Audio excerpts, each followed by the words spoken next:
Committee meeting one. Thanks, Eric, for starting the recording.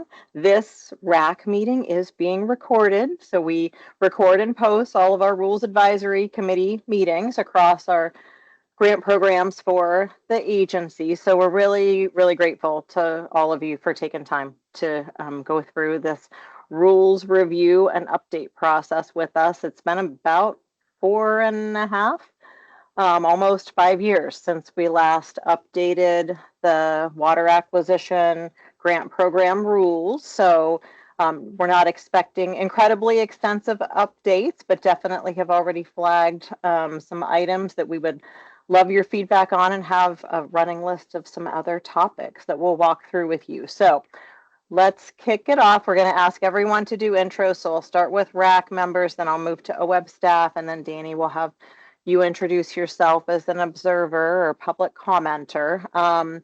So in addition to stating your name and your affiliation as a little bit of an icebreaker, in case anyone doesn't know, anyone else or someone else on the RAC, maybe just sharing what you feel has been your most rewarding professional accomplishment in your career. It does not have to be related to stream flow restoration or water acquisitions. If it is, then great. But just a little bit of glimpse into some of what you've worked on professionally that has been particularly rewarding. So I'll kick it off. Renee Davis, Acquisitions and Special Programs Manager at OWEB. I would say my most rewarding accomplishment, there have been so many things that I feel fortunate to have worked on, but definitely work in the Klamath Basin. And now that we're seeing this incredible number of salmon returning post dam removal, that's pretty amazing to know that there are Chinooks swimming around in the Williamson and Sprague, and over on the east side of Agency Lake. So just pretty neat experience. So I will go next. Let's see. First RAC member on my screen is Corey. So I'll kick it over to you, Corey, for quick intro and just sharing of most rewarding professional experience. Hi, Water Resources Department, Corey Corshane. I'm the Allocation Conserve Water Program Coordinator. And I guess my most rewarding experience is recently I just went on the road with Jerry Clark from the Water Resources Department to perform the Certified Water Right Examiner Roadshow, the workshop, and in LeGrand, Bend, and Roseburg. And for some of it, doesn't do or isn't so excited about public speaking. Yeah, I did very well, and it was very rewarding to see some faces that you deal with on a daily basis and share my knowledge. So awesome. Thanks so much, Corey. That's great to hear. Jen, we'll go to you next.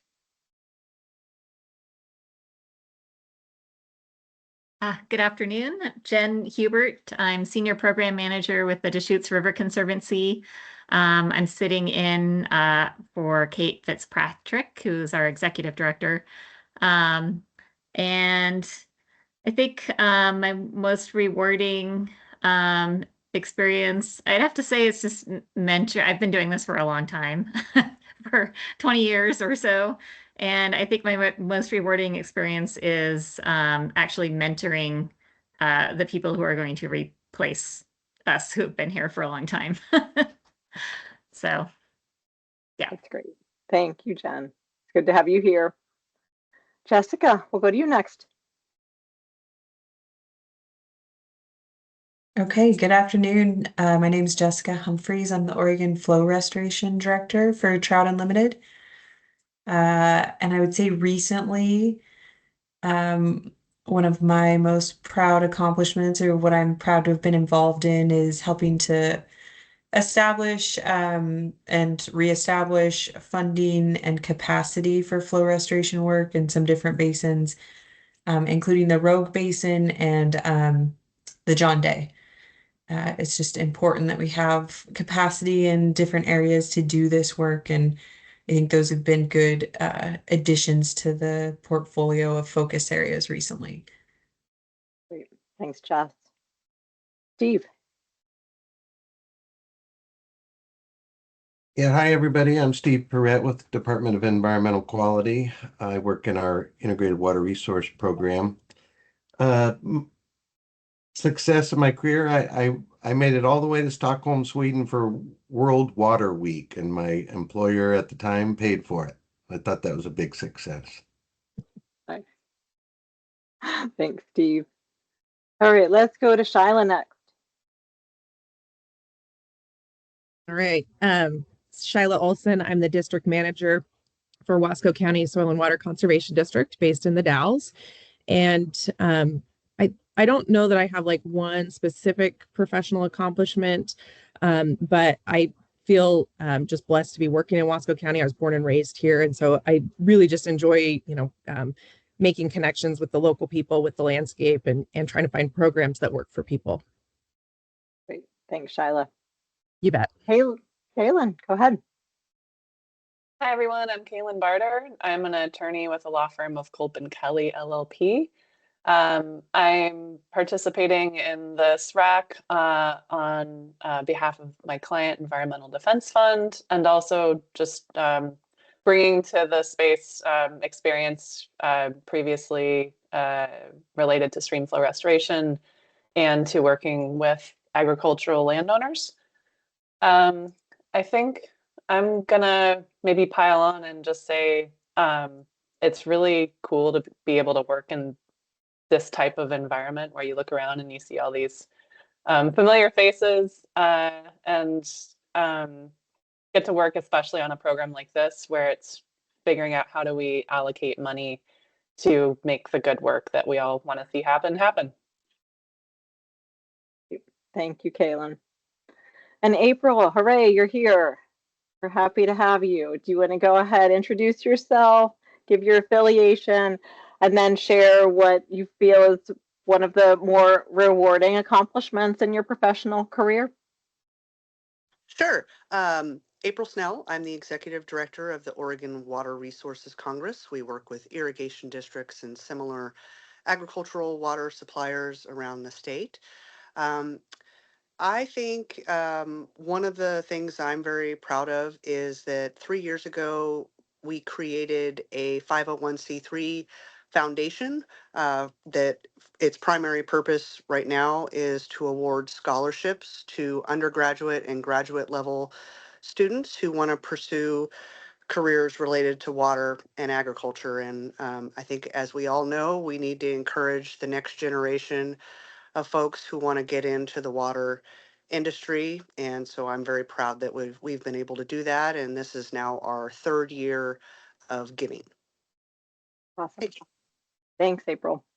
And before we jump to staff and observers, I'll mention that Spencer Swaski from ODFW is also on the RAC, not able to join us today. He did provide some comments that we'll share as we walk through the rules. And then Anton Kiono from Umatilla Tribes is also not able to join us today, but will be for a future meeting. So that rounds out our RAC. So we'll go to staff next. So Brian, we'll kick it off to you, and then we'll plan to go to Hartstein next. Hi, everybody. Brian Walcott, Water Acquisitions and Capacity Grant Programs Coordinator. And something that I'm proud of as an achievement is helping the Milton Free Water community restore flows to the Walla Walla River on the Oregon side of the basin without drying up any farms, doing that all cooperatively through grant funding. Thanks, Brian. Eric Hartstein. Hey, good afternoon, everybody. Eric Hartstein, Senior Policy Coordinator at OWEB. And I'm glad I'm kind of towards the end here because I've had to change my mind like 5 different times on what I was proud of. So I would say being able to work in OWEB's Focus Investment Partnership Program over the years, we've had great partnerships across the state doing a bunch of incredible work in restoration and conservation. And it's been really my honor to work with those folks over the years. Great. Thanks, Eric. Okay, and then we'll go to Nicole next, then Megan. Hi, everyone. Nicole Bettinardi. I'm OWEB's Exec Assistant and Board Liaison. My role here is just tech support in the background. I am proud that we are, with minimal hiccups, we were able to do this Teams webinar so far successfully, and I will pass it along to Megan. folks. My name's Megan Birchfield, or Meg. I'm very, very new to OWeb, so I'm kind of following Nicole's lead and kind of getting the know-how with the webinars through Teams. I'm a grant support specialist, and so yeah, if there's anything tech you need, we're here. Thank you too. Taylor. Sure. Taylor Larson. I'm the coordinator for the Oregon Agricultural Heritage Program here at OWeb. I'm here as support. I'll be sharing my screen once we actually get into the rulemaking discussion and trying to capture folks' ideas and kind of follow Brian's lead on helping guide us through the rulemaking process. Something I'm proud of in my career is related. Just recently went through rulemaking for the Oregon Ag Heritage Program. We got those rules adopted earlier this year, so feel good about that. And OHP does have 5 rule divisions, so this should be fairly simple comparatively. Okay, so let's go to Danny. Would you like to introduce yourself? And then Danny, do you want to let us know if you're here for public comment or if you're observing? And yep, let's see. It looks like you should be able to unmute now. Yeah. Could you guys hear me? Yep, we can. Wonderful. So I'm Danny Juarez. I'm the assistant monitoring coordinator with PER in Roseburg. And I'm here as an observer and just looking to learn. We have an in-stream flow grant at this time. So just learning to enter that space right now. That's why I'm here. Yeah. Okay, and great. Let's see. Career-wise, monumental moment. Something of most recent was snorkeling with the Xerxes Society here in Douglas County for some freshwater mussel inventory work. So that was pretty fun as of late. Nice. Yeah, great. Thank you. Glad you can be with us. Yep. Yeah, appreciate it. Thank you. Okay, so I think that covers everyone that I'm seeing on the list. So I guess just Hartstein, Taylor, if you happen to see anyone pop in later, will you just ping me? Okay, so in terms of quick agenda run through, we did introductions, icebreaker, we'll go to public comment next, which we may or may not have any of from the sounds of it. And then Brian and I will spend just a little bit of time providing a bit of background information about the Water Acquisition Grant Program. Eric Hartstein will talk about the role of a Rules Advisory Committee and talk a little bit about the rulemaking process. I think maybe, well, I think at least 3/4 of you have been part of a RAC before, and it could be that that number is closer to 100%. So some of this may be old hat, but good to reground in intent and process. We'll take a quick break, and then, as Taylor mentioned, since he'll be screen sharing and helping track the conversation, we'll jump right into reviewing the draft rule revisions, knowing that we've collected a set of things as we've been tracking conversations in the last several years since the last set of rule revisions. We just last week at the OWeb board meeting had a great panel conversation with Jess and Anton and Spencer and several other folks. So I think there will be some pieces coming in, and we absolutely look forward to input that you all have about areas where we can make the rules clearer, if we should have other considerations related to possible eligible uses of funding, considerations on coordinated funding across different funding programs. So we'll start to dig into the meat later in the meeting.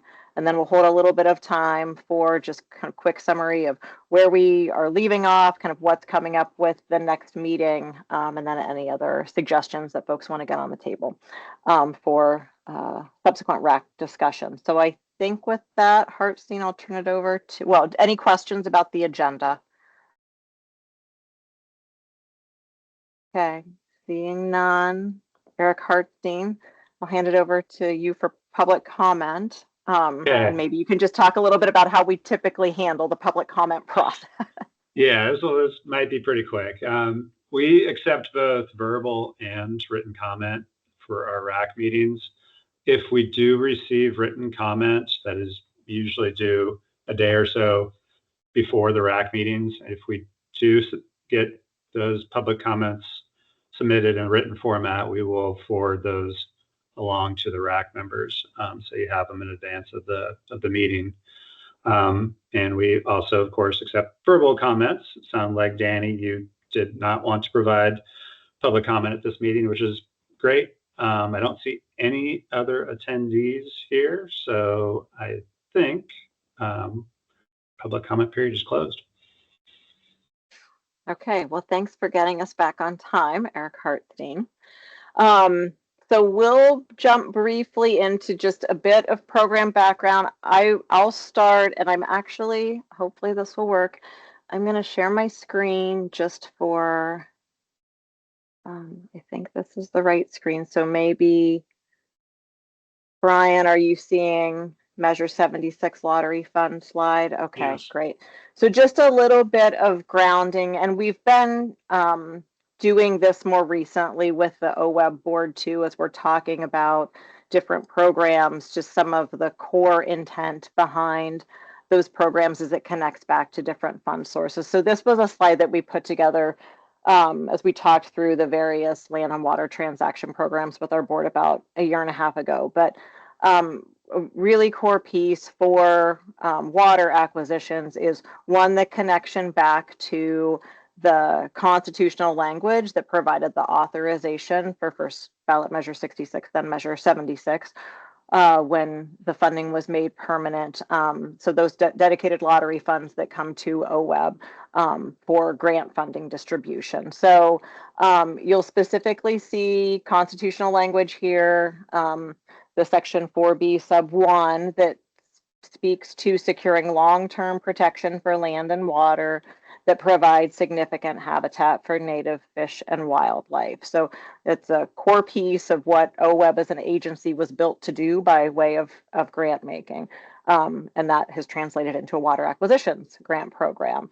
So we'll jump to, there's kind of further fleshing out of acquiring from willing owners. And that is key. We are voluntary grant maker supporting conservation and restoration, interest in land or water that will protect or restore native fish or wildlife habitats. And it goes on to describe some of the different tools or mechanisms that we can use. And then I wanted to mention this because this is, you're on this pyramid as a RAC. So over here in the pyramid, kind of describing how we tear down from Constitution to Oregon revised statutes, we as an agency then deploy our funding programs, largely guided by Oregon administrative rules. So you are here as a rules advisory committee to help us update the administrative rules, just to make sure they're current, grounded in needs and intent, and have that connection back to Oregon revised statute and ultimately back to the Constitution. I will mention a couple of these other pieces of the pyramid on the policy and procedures pieces. So we may at times during this RAC meeting talk about things like program guidance. So Brian has extensive program guidance for what the water acquisition program that is supportive, helps to provide some additional rules of the road. So at times we may talk through, does that make sense to include an administrative rule, or is that something that we would include or incorporate more in program guidance? So just wanted to kind of ground you in terms of the tearing down from constitutional intent and then kind of where we are with this rules advisory process relative to direction for the agency and how to administer our water acquisition grant program. So I think there I'll stop sharing this. And then Brian, do you want to talk about some of the more specific nuts and bolts of the water acquisition grant program? Sure. Yeah, as Renee mentioned, the water acquisition grant program is set up to support projects that acquire water in stream for the benefit of fish, wildlife, and or water quality. And this is done on a voluntary basis. And this program started in 2001. Water acquisitions was one of the original grant types when OWEB was first formed, along with land acquisition and restoration projects. And since that, the first grant funding in 2001, 36 grants have been funded by OWEB for a total of $6 million has been invested into the program, and that's resulted in around 36 cubic feet per second being protected permanently in stream in places around the state of Oregon. and has also resulted in about 105 to 106 cubic feet per second temporarily transferred in stream through leases or temporary agreements. So that's it's one of the smaller programs that OWEB operates, but these are permanent projects that, or many of these projects are permanent that are funded through the program. And there's a variety of mechanisms that we currently allow as an eligible project, in-stream transfers, leases, water use agreements, irrigation efficiency projects that go through the conserved water program. So those are just some of the methods that applicants can use. That's just a quick overview of the program. Thanks for that, Brian. So any questions overall about program intent, scope thus far, as defined by rule and then further described in program guidance? Okay. Not, oh, yep, go ahead, Kaylin.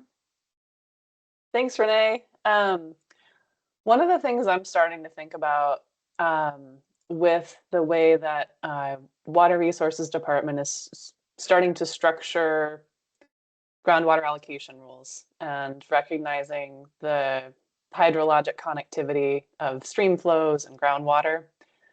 One of the things I'm starting to think about is protections around groundwater.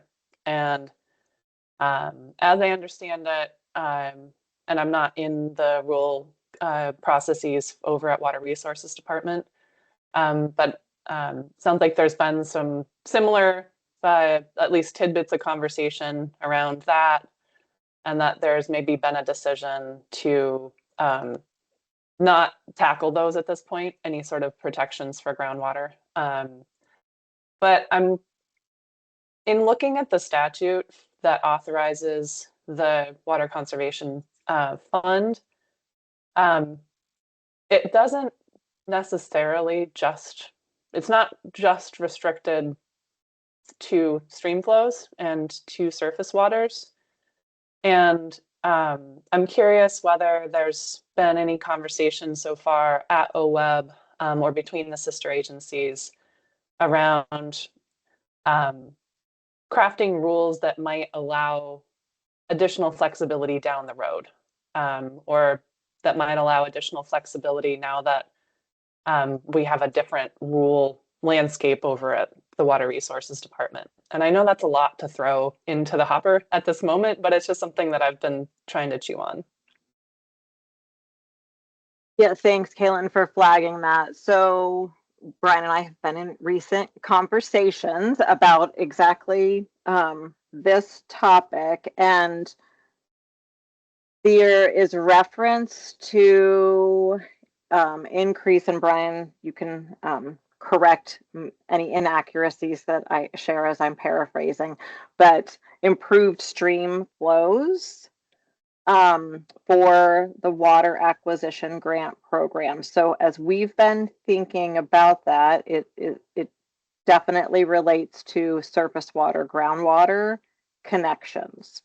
And so I think there is that kind of threshold question of what does that established connection look like.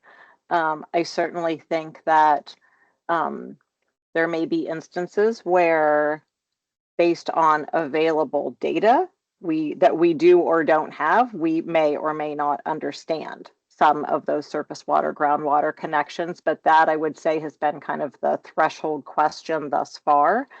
And knowing, and not, Corey, I'm not asking to have you speak to this in detail, because I know we know the commission and WRD are in the midst of some deep discussions around groundwater allocation and protections.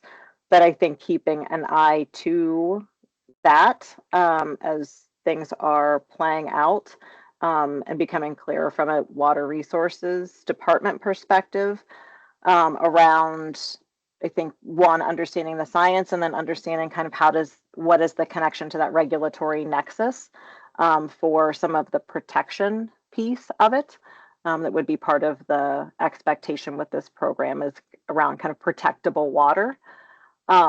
But Brian, that was my higher level kind of paraphrasing of things. Feel free to add in thoughts that you have given recent conversations. And Kaylin, I think we're happy to kind of, as we're moving through this process, kind of flag like where would we want to be thinking about, you know, better understanding some of those connections as we're walking through the water acquisition rule set. But Brian, what are your thoughts?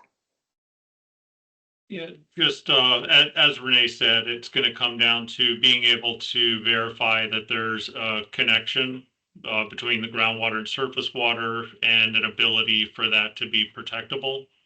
And I think these are still initial discussions, and I don't think we're at a point where we could make that bring groundwater into this program at this point. But those are just my initial thoughts. I appreciate you both being willing to entertain the monkey wrench curveball, to mix the metaphors. Yeah, let's see. Maybe I like your suggestion, Renee, of as we work through it, seeing if we might give some TLC to those sections where this might come into play. Yep, that sounds good. So other questions about just program background?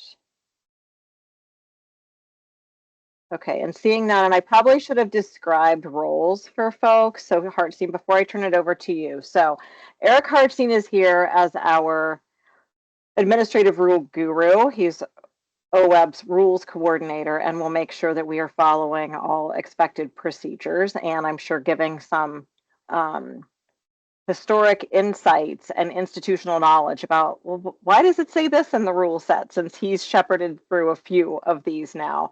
Brian is OWEB's subject matter expert on water acquisitions. I'm facilitating and shepherding forth the discussion among all of you. Taylor and I together will be taking lots of notes. I think Eric Hartstein will be taking some notes too. So if I am on mic and you're hearing tip tapping, it's because I'm trying to make sure that we're capturing some of the conversation.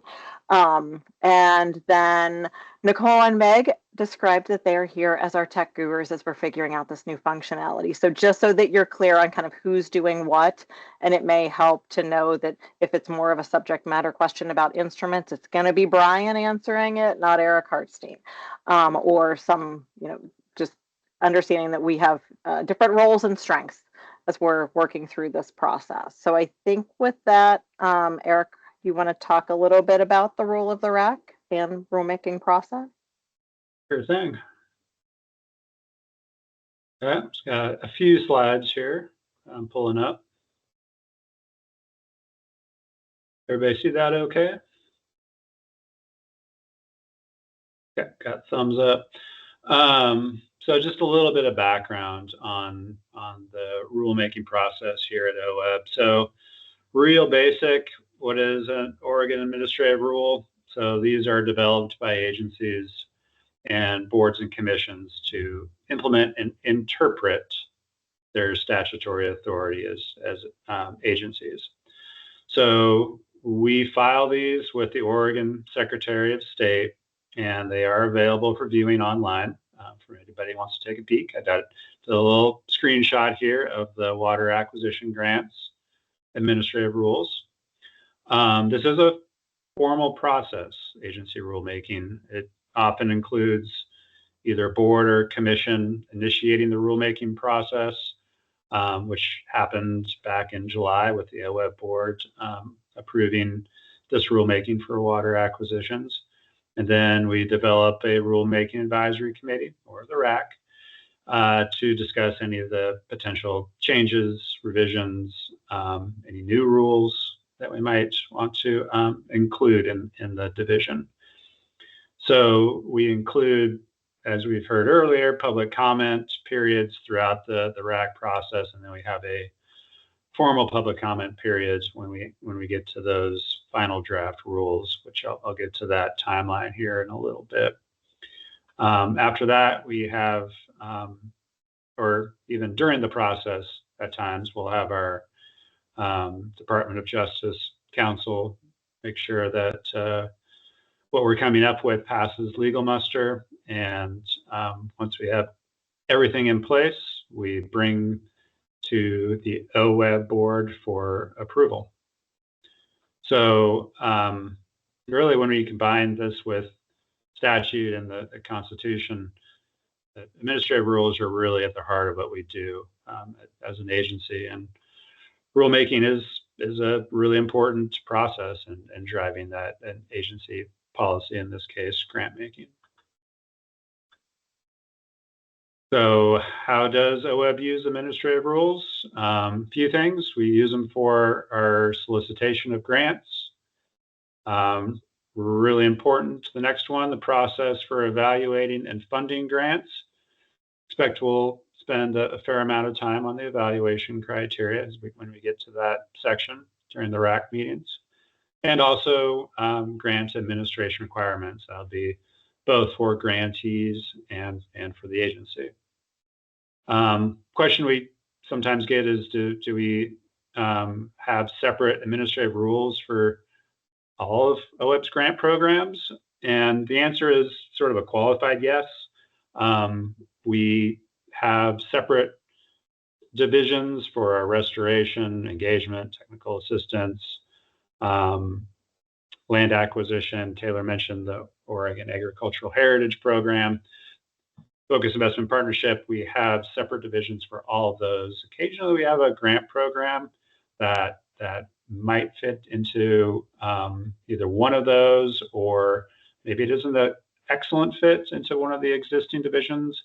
So we do have what we call our Division 5 rules, which are kind of the overarching umbrella rule set over all the other divisions. So when in doubt, we kind of go back to the Division 5 rules. So how does OWEB make administrative rules? So the OWEB board initiates rulemaking if the existing rules need to be amended or new rules need to be developed. Staff develop the RAC to help inform the rule language, and we then bring it back to the OWEB board for approval.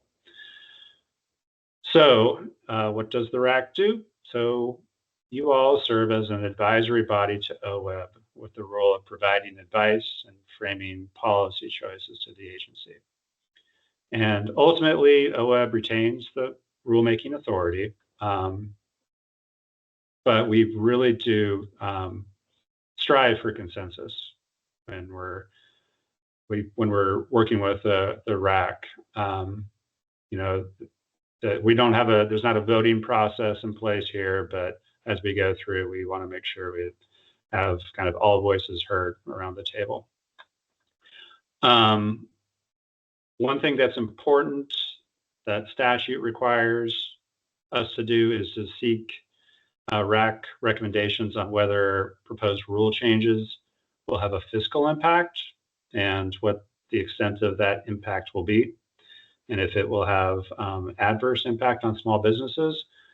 Given that this is a voluntary grant program, we don't think any proposed revisions to these rules would have a fiscal impact, particularly an adverse impact on small businesses.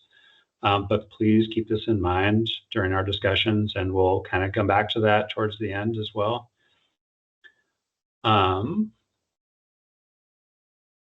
Timeline.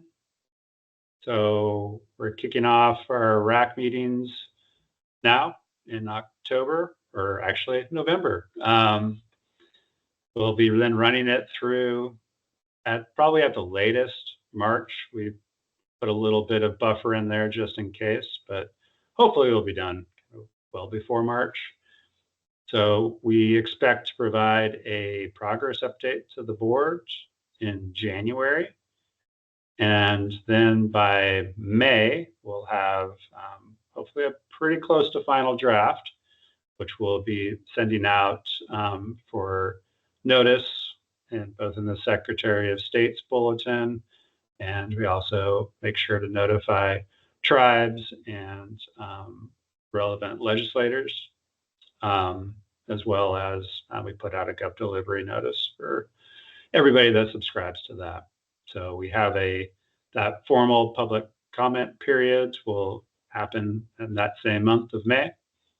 And then we hope to bring the final draft of the rules to the OWEB board in July for consideration. And lastly, this is for RAC members or anybody that's listening in from the public. We do have all of our OWEB rulemaking information up on our website. So if you just were to Google OWEB and rulemaking, if you can't find it on our website, it'll bring you right to that page. It includes all the rulemaking calendars, meeting agendas, meeting materials, and then the links to the meeting recordings once we're done. So with that, we'll stop sharing and see if there's any questions. Any questions for Eric about the role of the RAC or the rulemaking process?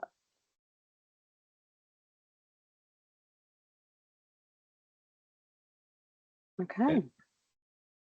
Thanks, Eric.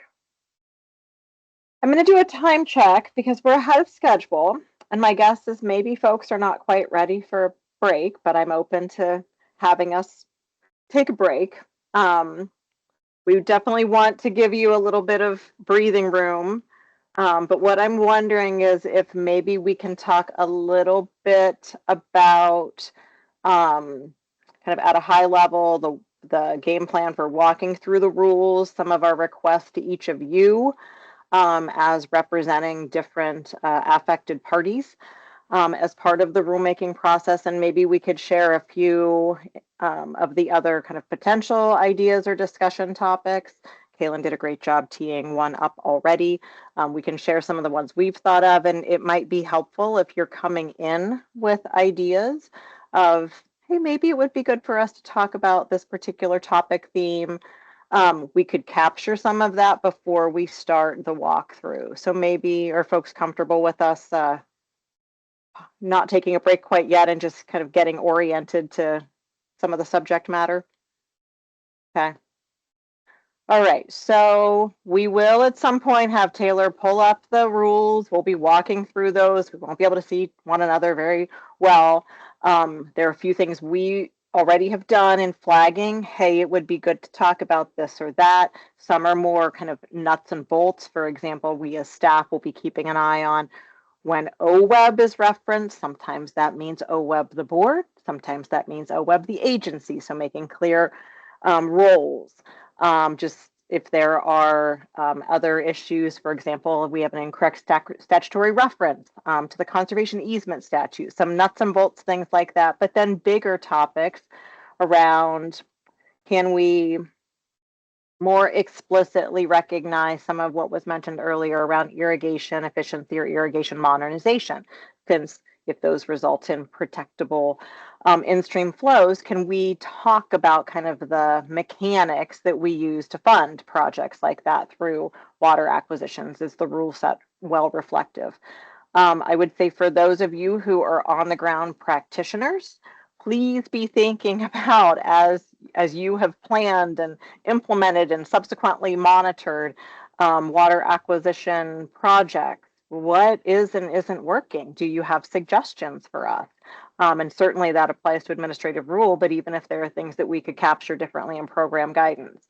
For our sister agency folks, if you can be thinking about, they're referencing WRD statutes or rules or DEQ rule or statute, let's make sure that things are cross-checked. Brian has tried to do a really good job of keeping thumb on or finger on the pulse of some of those changes. But for example, with some of the changes in the Deschutes with the alternative pathway, just making sure that we're not missing some of those other agency issues, because so much of OWEB's funding is really intended to point back to what are DEQ water quality priorities, or where are there in-stream flow needs identified by ODFW or WRD. So wanting to just make sure we've got solid cross-agency coordination. And then Hartstein, would you mind throwing the PowerPoint back up? I snuck a slide into your slide deck of just some of the other things that have come up for us that, we might want to talk through, and maybe once I share some of that, we could just go around the table with the RAC members and see. I think it's slide 6, maybe. Yeah. So some other potential topics that, we've kind of noodled on here and there. So for instance, we get questions periodically around, there's been a land acquisition grant that's protected X property. What about the water rights pertinent to that? And so it might be worth talking through, especially from kind of the practitioner side. Do you bump into those things? Are there things that we could be clearer on relative to program eligibility, or ineligibility, or something around program guidance that we could be clearer on? The question of if a portion of water is being from a water right is being protected in stream, the idea of a 1 minute seniority to ensure protectability, the idea of if we are asking our applicants / grantees to be clear on how you came to the valuation that you did, is there a certain kind of vintage of valuation where we feel like collectively it needs to be within the last X number of years, because things are evolving quickly as they relate to water and water rights. And this next topic came up last week in the panel discussion with the board, the informational panel on water acquisitions, the challenge at times of not having access to programmatic funding because it takes years and years to put together water deals. And so talking through with all of you, we have programs like our open solicitation engagement and technical assistance. Kind of, how is that working for you all? How isn't it working? Are there gaps? And just kind of talking through if there is a need there. Timing of eligible costs. So we have an 18-month look back period incorporated already into the administrative rules. Just any considerations around, is that sufficient in terms of a look back period, but also, so for example, with maybe irrigation efficiency or modernization, is there a point where you have to have a X permit in place before you should be able to get reimbursement for an eligible cost? Is there value to thinking through, and I do think this was flagged in the draft rules, for our restoration grants where irrigation efficiency and modernization has over the years come in regularly, there are some requirements in terms of application questions, or again, kind of permits or monitoring expectations. Are those things that we want to be more explicit about borrowing from restoration? The pros and cons of that, because it could make things more complex. And then this is more in the program guidance space, but just we offer virtual site visit, pros and cons from the perspective of on the ground practitioners. I don't know that there's anything we need to build into administrative rule that feels like maybe over engineering, but just kind of talking through, are there things that you feel like there's such value adds or important steps in the process we might want to explicitly state that in administrative rules. So those were just some of the other topics that have come up for us. And Hartstein, I think you can probably take that down. So just, are there things that any of you have been noodling on in prep for this RAC process that are, kind of those bigger philosophical questions that you want to get on the table now? Because I think, again, Kaylin, it was really helpful for you to flag the groundwater piece so we can be thinking about that through line as we start walking through the actual rule language. So anything folks want to offer? Yeah, Kaylin, go for it. Thank you. I think this gives us a lot to chew on in terms of other potential topics. And one other that I might put out there would be monitoring around projects. And I'm not as in the weeds, I guess, on monitoring that might be required under other OWEB programs.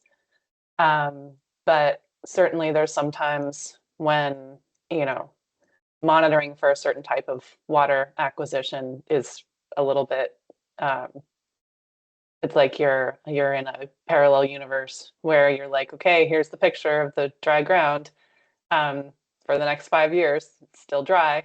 And then, that's just picking an example out of thin air. There's other ones where the monitoring requirement might not align exactly with the type of project that's being proposed. And so whether there might be some other tools that we might, other tools or other approaches that we as a group might want to explore that could be incorporated into the rules themselves.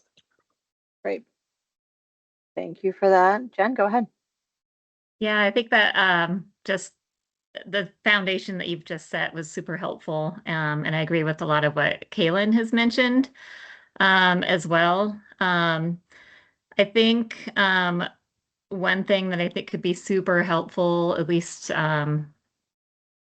where there is a lot of work being done and where work is maybe just getting developed, is capacity funding to develop projects or suites of projects. And I think that looks different than technical assistance and engagement. So I'm not sure if this is the place for that, but just capacity to have kind of a bank of projects to start working through is always difficult for organizations. The monitoring piece, there are some things where the monitoring is required on, large irrigation district piping that's part of an entire system where for a period of time you have to go out and take pictures of buried pipe that is not likely to be removed because then the whole system wouldn't work. And then I think another thing just kind of occurred to me is we've had some transfers where we've removed water permanently from pieces of land. And then there's not really funding that's readily available for putting native vegetation or doing some kind of restoration on it so it just doesn't turn into a giant weed patch. So I don't know if there's a way to incorporate at least some level of revegetation when you're removing water from properties. So just a few things. Great. That's helpful, Jen. And just I want to make sure I'm tracking when you mentioned ongoing photos of buried pipe, meaning when you've come through the restoration grant program with some of the irrigation districts in Deschutes. Okay. Yeah. Yeah. Yeah. So, we go out and regularly take pictures of, you're seeing like the vegetation establishing, but that's all you're seeing. Yep. In sections where we have monitoring of, the first pictures were the ditch, open ditch. The second pictures were now not an open ditch. And then for several cycles after that, you have to continue to take pictures of the buried pipe. Yep. Thanks for that. All right. Go ahead, Kaylin. One other that I'll flag that I'm guessing Anton might flag if he was here would be the, I think we've flagged it for the Deschutes on the alternate pathway and the split rate, split duty, but I think that might also be in play in the Walla Walla under SB 761. So just ensuring that the language that we have in here is expansive enough to support the work around restoration up there. Okay. Great. Thanks for that.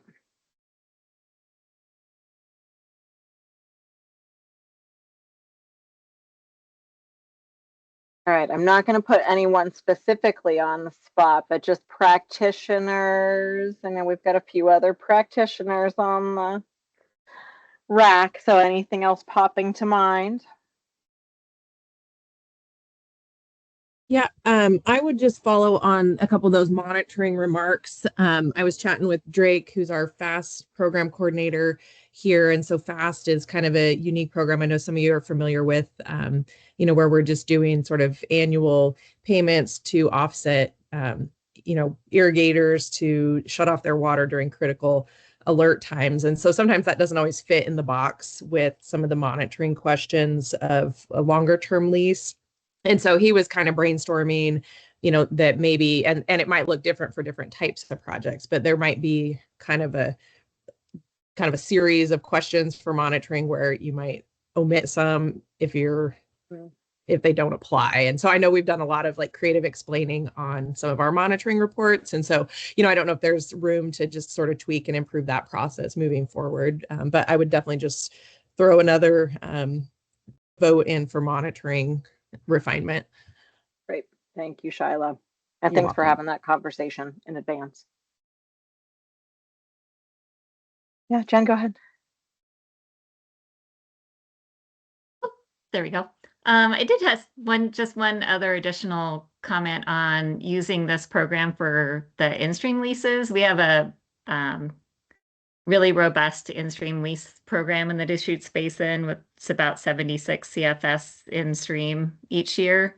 And we have used the OWEB process in the past, but just the timing of it all for a revolving annual program is really awkward. And it's that makes it a little bit cumbersome and pretty time consuming for using for something like an annual program. So I just wanted to flag that. Yep. Okay. Thank you for that. I guess Corey, Steve, anything on your minds as you think about what your agencies have been working on, thinking about recently that you feel like we need to make sure there's connective tissue on between this rule set and WRD or DEQ? And I'd ask Spencer the same for ODFW. Well, maybe it's the cart before the horse, but I could foresee the state of Oregon having a mitigation program related to water rights at some point in the future.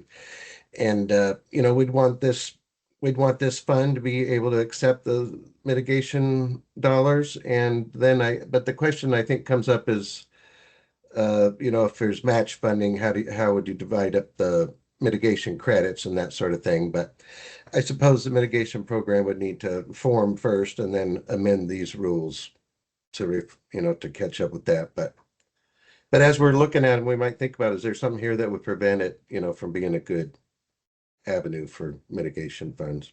Yep.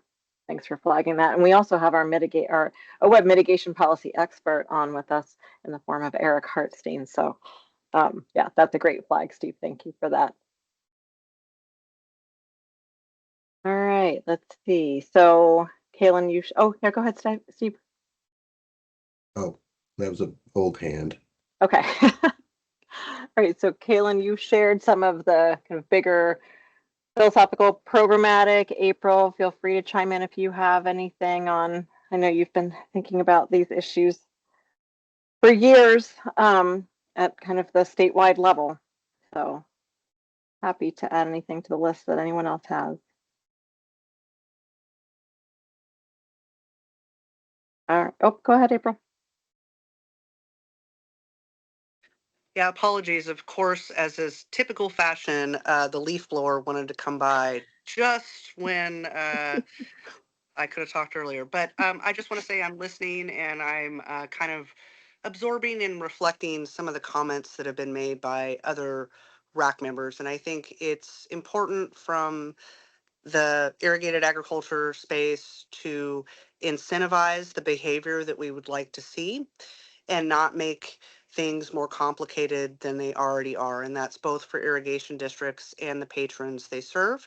And I think it's also important to recognize that what works in one basin doesn't necessarily work in another, but there are lessons and opportunities for us to take what maybe can be achieved in the Walla Walla and apply that to another basin. So I think I'm just listening and look forward to us engaging further on the rules. Awesome. Thank you, April. And we shared the leaf blower problem too. Thankfully, folks, we're talking when that was happening here. All right. So anything else folks want to get on the table, knowing that you can continue to add ideas as we are walking through the rules, but just wanted to open up that space before we jump into screen share. Okay. So hearing none, do folks want to go ahead and take a break now? Come back at, I don't know, 2:20 or so, and then we will move into screen share mode. Sound okay? Let's do All it. right, let's do it. Okay, we'll see you back here at 2:20.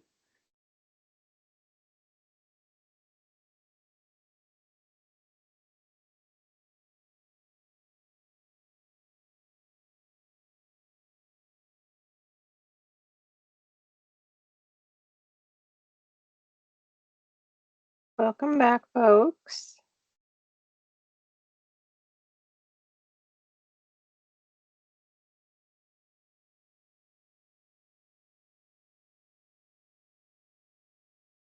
Brian, I failed to confirm with you. You're planning to do the walkthrough of the rule Yes. set? Yep. Okay.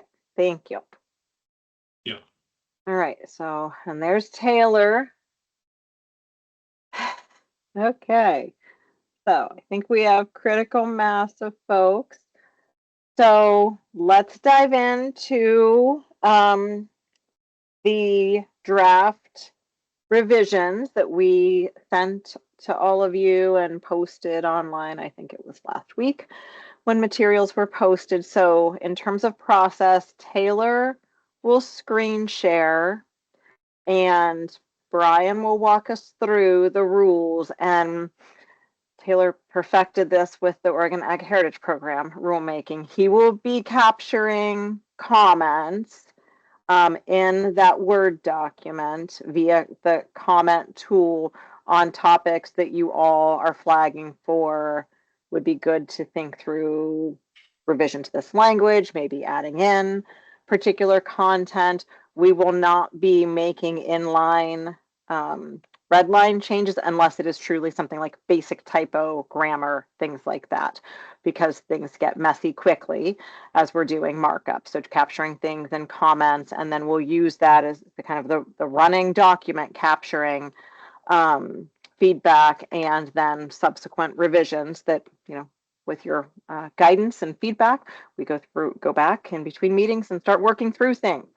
So that'll be the process. The challenge during this is that you can't really see one another as well with screen share. So please don't, if you have a comment, you can feel free to raise your hand. You can also just come off mute and jump in as we're doing the walkthrough. So Taylor, anything else that I've forgotten about process for the rule walkthrough? Just that, you and Eric will also be taking notes. So I'm not going to necessarily capture everything, but what we'll do is after this meeting, staff will work on a red line version that then we'll kind of use as a jumping off point at the next RAC meeting. Perfect. Okay. So go for it, Taylor. Thank you. All right. Can everybody see that? Great. Thanks for posting that up there, Taylor. And as I worked through these comments, there were actually some comments that came in from Spencer Sawaski with Oregon Department of Fish and Wildlife. He's one of our RAC members and was not able to join the meeting today, but provided some comments. And so there's going to be a few comments I'll bring up that aren't shown on this document. And but yeah, so what we're looking at here are the administrative rules for the Water Acquisition Grants Program. And I immediately get into one of Spencer's comments, which is overarching. And he wondered if we might refer to this grant program as water transaction grants, as opposed to water acquisition. And he felt that would be more appropriate because acquisition doesn't accurately capture what is occurring in many of these projects. And he mentioned that as they're overseeing the Oregon Department of Fish and Wildlife's private forest accords grant programs, they came up in that grant program as well, whether this type of a program should be looking at describing the program as water transactions rather than water acquisition. And I do know that water acquisition is is the wording used in the Oregon Constitution. And so I don't know how problematic it is to change things that are in the Constitution. But I see Kaylin's hand has come up. Yeah, thanks, Brian. I don't disagree with Spencer's desire, but I think we might be running into statutory conflict. I mean, we can call it whatever we want, I guess. Maybe I should take a step back. Does the name of the program really matter? I mean, I don't know. That's something we should talk about. But I mean, if we're looking at 541.932 sub 9, it's funding projects involving the acquisition of lands and waters or interest therein from willing sellers. So if there's further authority for the program beyond that statutory section, then we should look at maybe broadening it. And if that's the section that this program relies on for its authority, then it might be good to keep it where it is.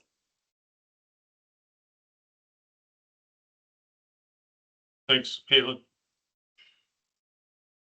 Yeah, I think it's worth us looking into because of the, I think just to answer your question, Kaylin, given that there is the kind of other tools, things like leases are referenced. And so that language is interesting and is trying to cover both land and water, both. And so I understand that they were creating a big bucket, but I think it's worth just getting clear on, does that become crosswise with constitutional and statutory language? If we're contemplating switching from acquisitions to transactions, it's a fair question.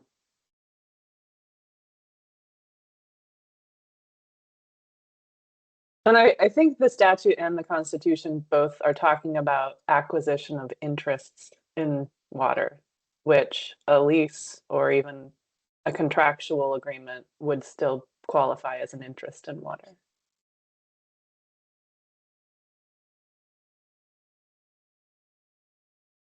Okay, well, if there's no further discussion on that topic, we can move on to the next one. And I'm not planning to read through everything that's currently in the rules, but I did think it would be helpful just to mention in the purpose, some key things in the purpose, and especially the readability of that. And so in accordance with the Oregon Constitution and Oregon statutes, OWEB may consider grant applications that propose to acquire from willing sellers interest in water that result in legally or contractually protected in-stream flow to maintain or restore stream flows for the benefit of watersheds and habitats for native fish and wildlife. And the reason why I wanted to read that is I just feel like it's a bit awkward, and I'm was proposing a fix that we instead have that read, OWEB may consider grant applications that propose to acquire interest in water from willing sellers that result in legally or protected in-stream flows. And I don't know if that's a big enough readability issue or improvement to consider making that change, but just wanted to put that out there.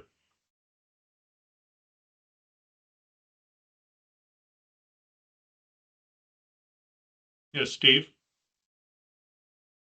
Well, I do think what you proposed is a nice readability improvement. I noticed one thing within the purpose statement here, it talks about acquiring an interest in water, but then later it talks about acquiring an interest in water rights. And maybe it's a bit of semantics, but with water being owned by the public, it might be a distinction worth correcting here. What you're really acquiring is an interest in a water right that the water right holder, it allows the water right holder to use that water according to their water rights, right? But they don't own the water. Mm-hmm. And so I think it might be more correct with the second statement in here, in the purpose statement. OWEB does not itself hold an interest in water rights. And then it goes on to say, which may result in the state of Oregon or other entities holding the interest in water rights, rather than an interest in water. And maybe that's semantics. I don't know, but I just thought I'd mention it. No, I think that's a good point, Steve, that what we're talking about is the right to use water of the state. And I think that would be a more accurate way to if we did add water rights instead of just water in that first sentence. And we will want to cross-check that with our friends at WRD, given that they are the ones holding in public trust. So Corey, if you have thought now, great, but otherwise just flagging that we'll cross-check anything in this vein with WRD. Yeah, Caitlin, go ahead. I think one thing I've been chewing on is whether we should throw in a definition of water right. And the reason for that, so that would be in the definition section, and I'm not jumping ahead, I swear. It's in several portions of the rules, it talks about water rights. In several portions of the rules, it talks about water use subject to transfer.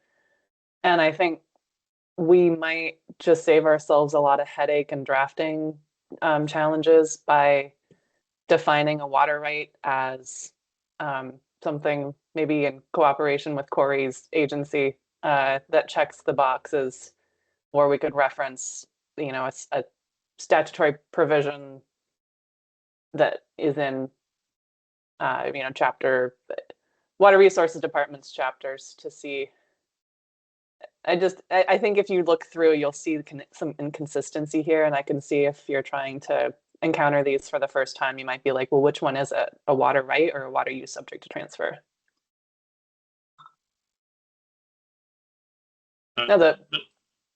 That's a good point, and it also makes me think of the water claims in the Klamath Basin where they're still wrapping up their adjudication, and it might not actually be technically correct if we refer to water rights there. Yeah, and April probably has been well steeped in this one about you know, whether you've got your final water rights certificate actually in hand. But there's provisions to be able to do things with that interest in water before you have your certificate in your hand.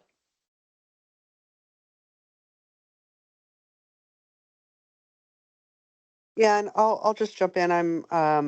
I'm sure Corey can get some assistance, but since Kaylin mentioned the Klamath, the bill that was passed that extended the existing provisions in the Klamath where they can do in stream, there may be some language in there that could be used that captures the decrees, determined claims, and other things like that that would encompass more of the broader universe besides water rights. Thanks Good for idea, that. thanks. And Kaylin, you mentioned the inconsistency. I think if we all could just keep an eye out for that, knowing that this happens with rulemaking where it's, I don't want to call it Frankenstein together, but sometimes things just get added and we don't always check back to confirm that the language is consistent. So if we can try to do some of that cleanup, if any of you catch inconsistencies or what are we talking about here, please flag it. It's a great opportunity to make sure that the rules are as clear as possible.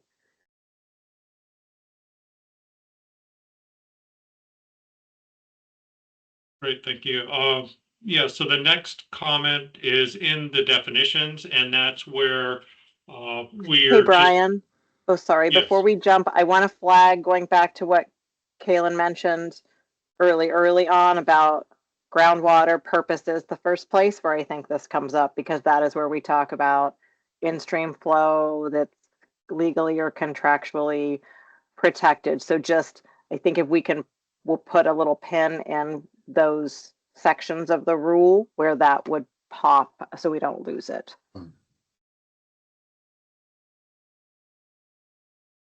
Thanks, Brian. All right, well, getting into definitions, just that we're going to continue to track changes that are occurring to Water Resources Department statutes and rules. And as there's several sections of Division 77 that are being updated right now and through their own rules update process.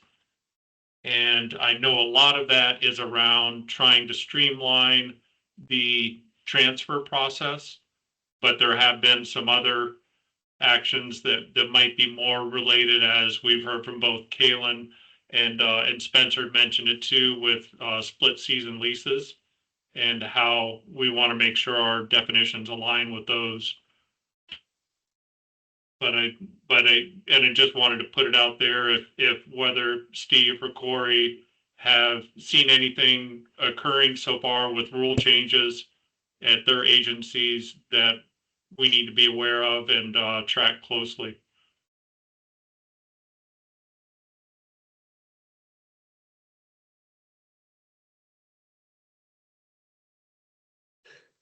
So Brian, are you, I guess to be a little bit more clear, are you asking specifically about split season leasing?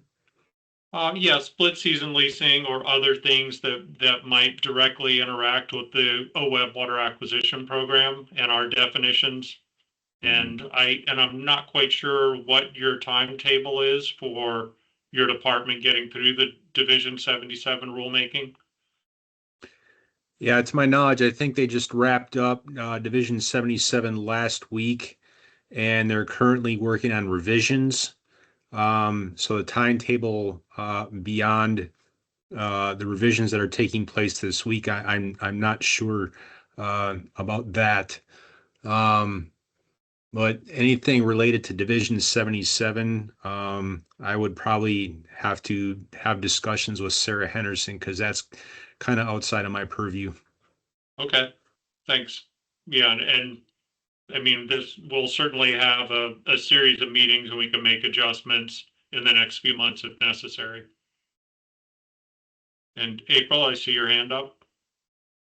Yeah, I just wanted to mention I am serving on the Water Resources Department's massive rulemaking, and while they don't need to necessarily be doing Division 77, they are tying it together with the rest of the rulemaking, which is slated for adoption by April of next year. Okay, great. Thanks. That's helpful.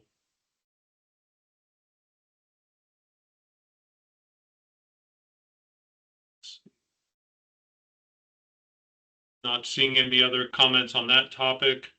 On now, as we work through the definitions in item 2, conserve water project, there's a question of whether this should be edited to more clearly refer to the allocation of conserved water program. But we also want to make sure that if we do any changes here, is it also going to work with the Deschutes Basin and the alternative pathway? And so that's, I guess we don't want to have something too confining as we describe a conserved water project, but at the same time, if we do often have projects utilize the Conserved Water Act and the allocation of conserved water program. So I'm curious to see what input or insight people have on that.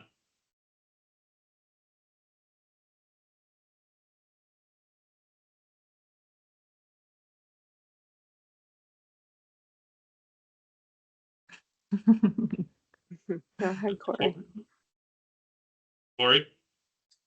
Yes, I don't know if Jen will have more insight on the Deschutes alternative pathway than I will. I haven't been in very many discussions, but we don't really have a definition for the Deschutes alternative pathway. We're not, to my knowledge, we're not changing any rules regarding conservation projects, including the Deschutes alternative pathway.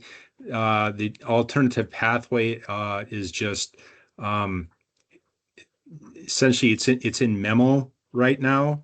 It's just internal discussions, and yeah, that's about all I could share on that subject. The Deschutes alternative pathway is nothing that is being incorporated into Division 18, which covers the allocation and conserved water program. Thanks, Corey. Jen? Yeah, I think similar to Corey, I mean, it's still maybe an evolving process as we work through this first round of it. It's pretty complicated, much more complicated than using the regular allocation of conserved water process. So I don't know if it would belong in conserved water or if it's taken care of with, I think that there's a definition for, maybe there's not, for just other OWRD approved methods to protect water that are kind of an evolving innovation, you know? So there's not really a rule set that specifically outlines it. We do have the current memo. It's probably going to change after this first round. But so it might fall under contractually protected in-stream flow currently. Yeah, that does seem to be the best fit right now.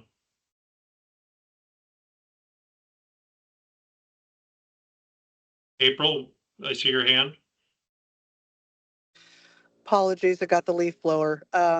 So I agree with the other comments that have been made, and I think it is a bit premature to try and include language that would work for the Deschutes Basin in regards to the pathway memo.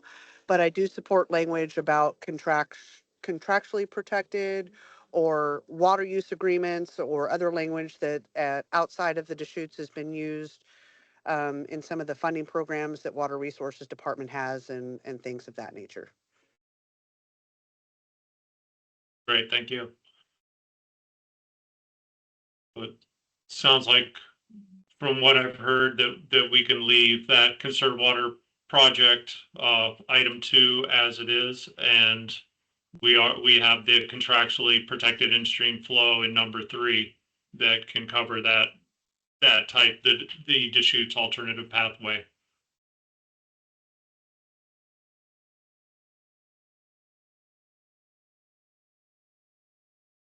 And the next comment that I have is a comment that came in from Spencer related to number 8, split season use in-stream lease.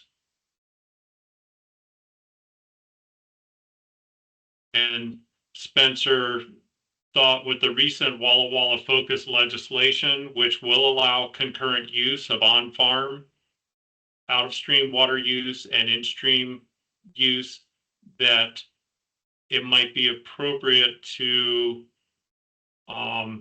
just consider that and making sure that we're not wording this in a way that would be at odds with that recent legislation.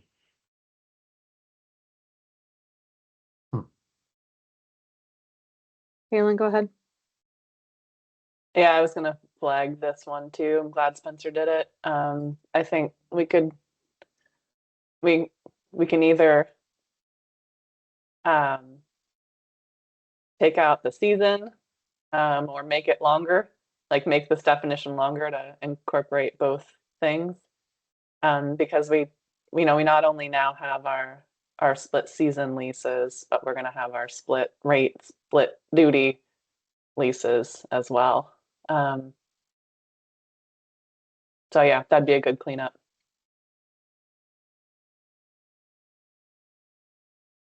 And is the language that we would want to either reference or lift and incorporate here, is that finalized? Because I just haven't been tracking status of legislation and if subsequent rulemaking is needed by WRD. That's a good question as to the idea of subsequent rulemaking. I know the legislation is final. And so, Corey, I don't know if you know from the department's perspective if they're expecting to have to promulgate rules for this one. Yeah, I can't provide a good answer on that one. I haven't been in the discussions regarding the Walla Walla project, the split rate, split duty. So I'm somewhat unaware of what's transpiring with that. Thanks, Corey. Well, maybe we mean- can pick Anton's brain, or Yeah. we could ping Raquel at WRD. Yeah. Fine. I mean, Yep. my hope would be that just selfishly, that the department doesn't have to do rulemaking, because I'm pretty like looking at this, it sunsets in 2030, like January 2nd. So imagine they want to get some utility out of the pilot. But there's some good definitional language within within Senate Bill 761. Okay, then I think we could take some language from that, put it in as a placeholder for the next meeting. And in the meantime, check with Raquel, and we could reach out to Chris Coates as well and see how that's coming along with any needed rulemaking.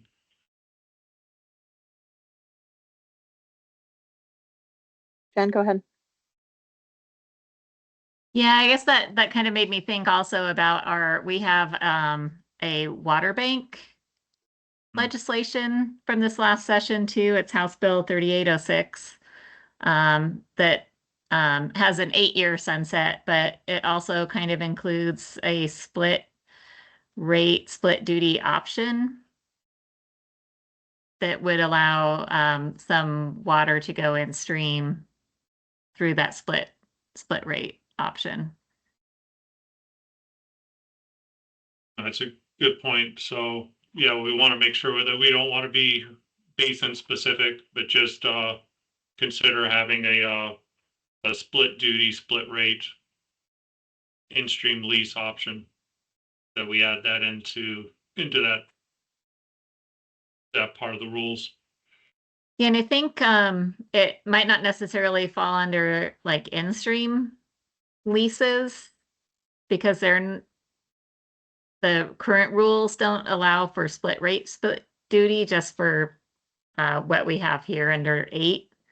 Mhm. Yeah, I'm not sure how that would work. So Ours would be protected via agreements, forbearance agreements between all of the districts. Possibly through leasing, but if we did it through leasing, it might just be identifying a bulk of water where 25% of it is protected via a lease, rather than looking at the split rate, split duty. Still to be determined.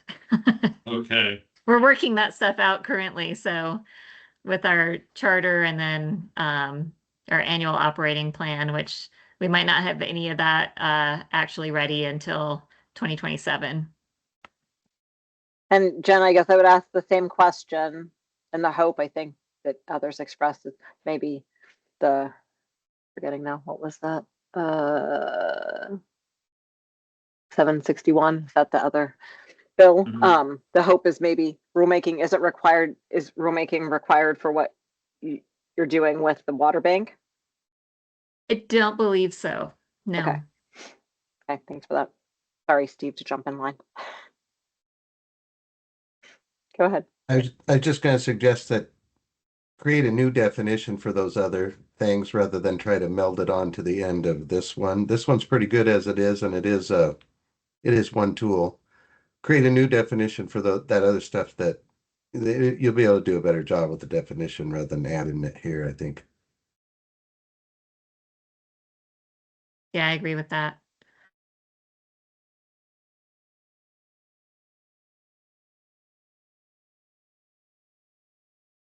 Okay. Well, good. Thanks for that input on that topic. On 9, technical review teams, there's a comment that this is now also defined in Division 5. So this definition can probably be removed. And I think that was a comment from Eric. And Eric, since you've been working on OWEB's rules for quite a while, if you're confident we can do that, then we just make that adjustment.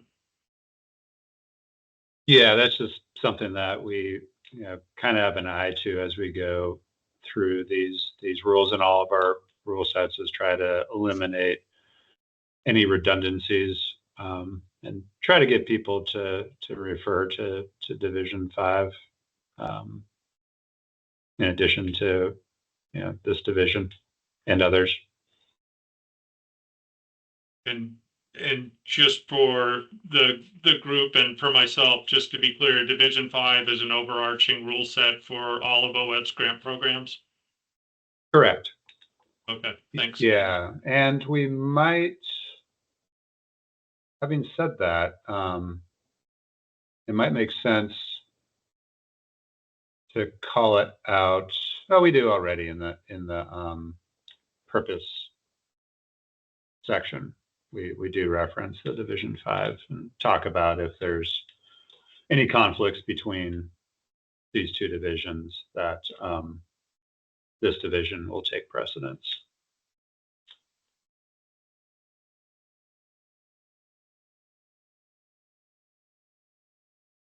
I had just a quick follow-up on this one. Is the technical review team that is assembled for each individual grant type, or is it a overarching technical review team that's tasked with evaluating all of the different flavors of OEB grants? Yeah, it's a technical review team specific to water acquisitions, and they'll evaluate applications, whether it's an in-stream lease or a transfer, contractual agreement. So different types. I think that's great. As long as, we don't have, folks who have absolutely, like if it's a technical review team that had been assembled for like serving all of OWEB's grant offerings, it would be really hard to try to ramp up and weigh in on water acquisitions. But if it's specific to this program, I think that's awesome. Good question.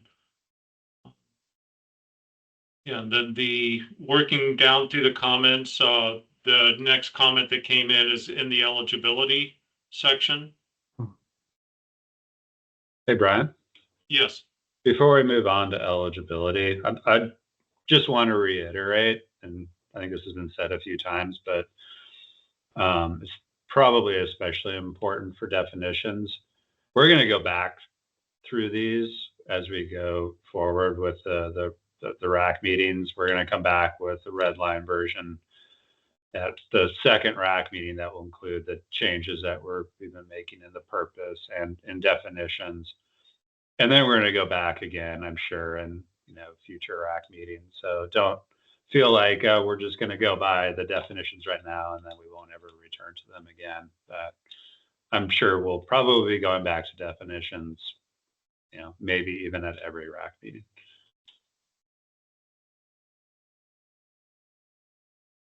Thanks for sharing that, Eric. And in the eligibility section, and this came up as we were talking about some of the issues that we might want to look at as we update these rules, is that we want to consider adding an application requirement section similar to OWEB's open solicitation restoration grants for irrigation efficiency and water delivery modernization, allocation of conserved water projects. And this is in thinking of things like a required land use form from the county where the project's occurring, any permits that might be needed, those are listed in the application, that there's going to be an inspection of the irrigation infrastructure or delivery infrastructure that's put in place. There's a monitoring plan and an operations and maintenance plan. And Eric, I believe you had stated that you thought this might be already covered in Division 5 and Division 50. And but just as it was just a question, as there's been proposals that have come in or applications that have come in to do irrigation efficiency, but we don't see some of these details in the application. It has been a question that's raised by the technical review team. But these these types of things can always be put in as a condition in a grant agreement to provide this before funding is provided to reimburse for the cost of irrigation infrastructure.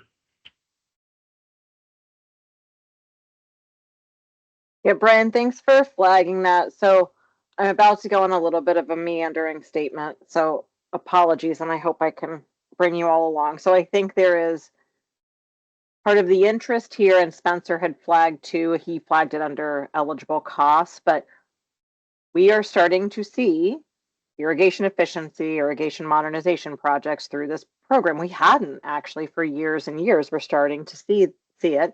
We have seen it for years through the restoration grant program. So I think one, signaling space differently, asking the question of if you require information over here, should you require it in a different, if it's coming via a different grant program, but being sensitive to what I think I heard a few of you say, let's not make these things harder to get access to in terms of filling out applications or uh, having deterrence too soon in a grant offering.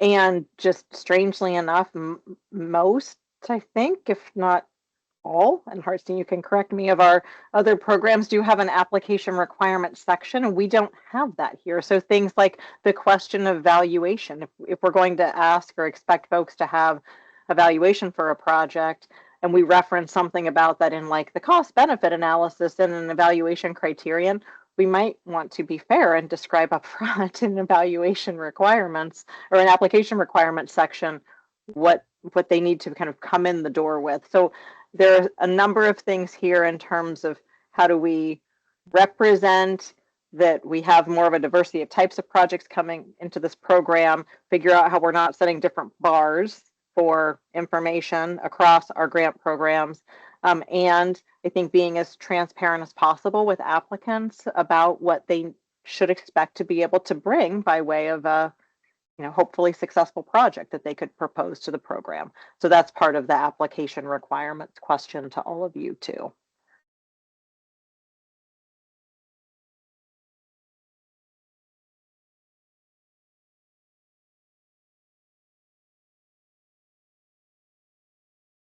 Any further discussion needed on that topic?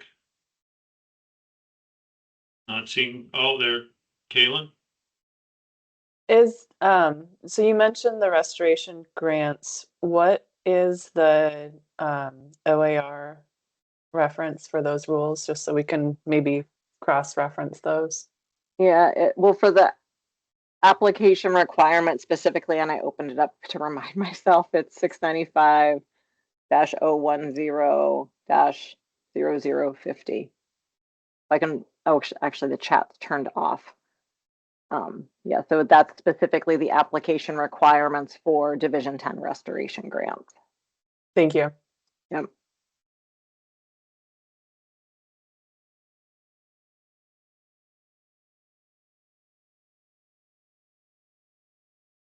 All right, next topic is 1B, and that's where there's a reference to water quality, defining water quality limited areas. And just a note to confirm no changes to DEQ's administrative rules around determination of water quality limited areas. And an initial review of that rule doesn't seem like it's changed, and I don't think it's up for rulemaking revisions in the near future. And Brian, I checked into that, Brian, and the answer is no, there's no change to that definition. Excellent. Thanks, Steve.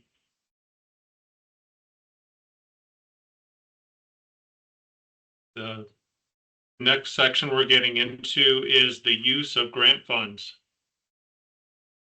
And this again is a location where, as we're starting to take on more irrigation efficiency and irrigation modernization projects, that we should consider adding the cost of irrigation efficiency upgrades for water delivery or for water application, such as equipment, parts, and labor that result in protected in-stream water rights, using Water Resources Department's allocation of conserved water program. But I even wonder if that might be too limiting for projects that do this within the Deschutes alternative pathway or other agreements.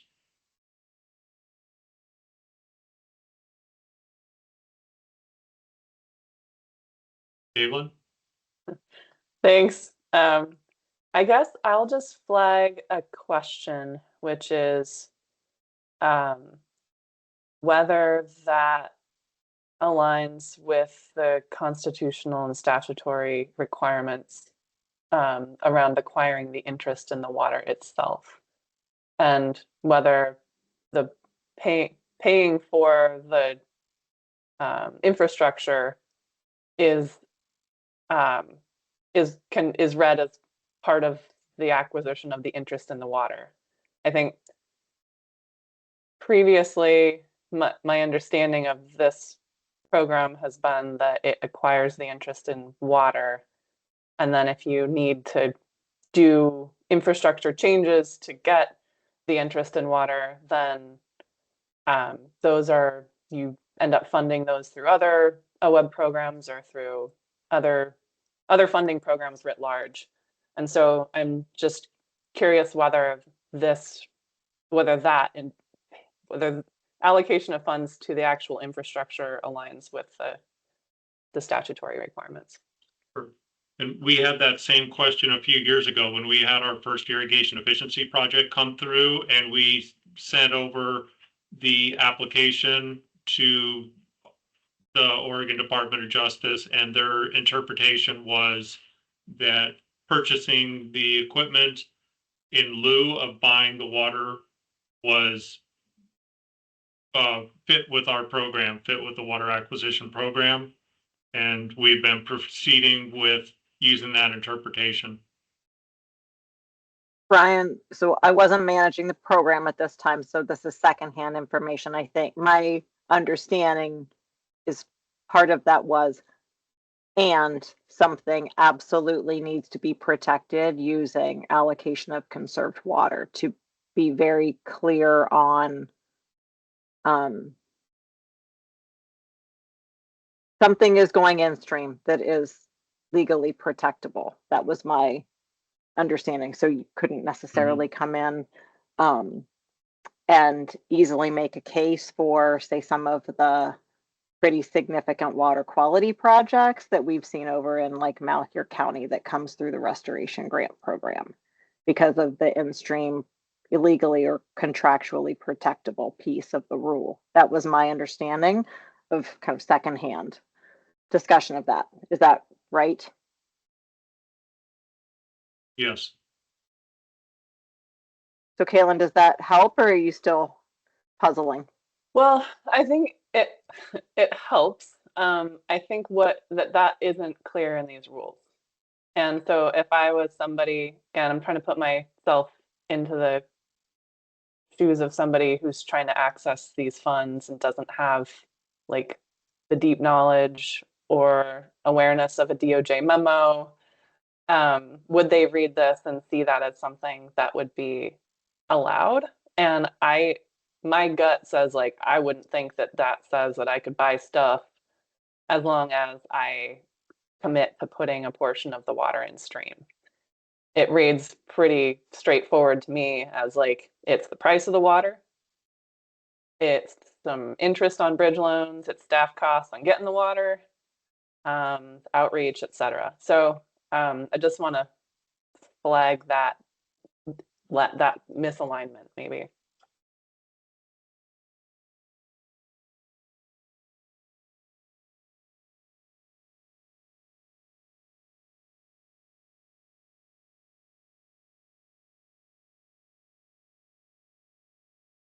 Yeah, and Brian, I think so. You had flagged this, Spencer definitely +1, this question of being more explicit in use of grant funds around if we are enabling those types of infrastructure projects to come in, we have to be a lot clearer about it. Okay. So I think, yeah.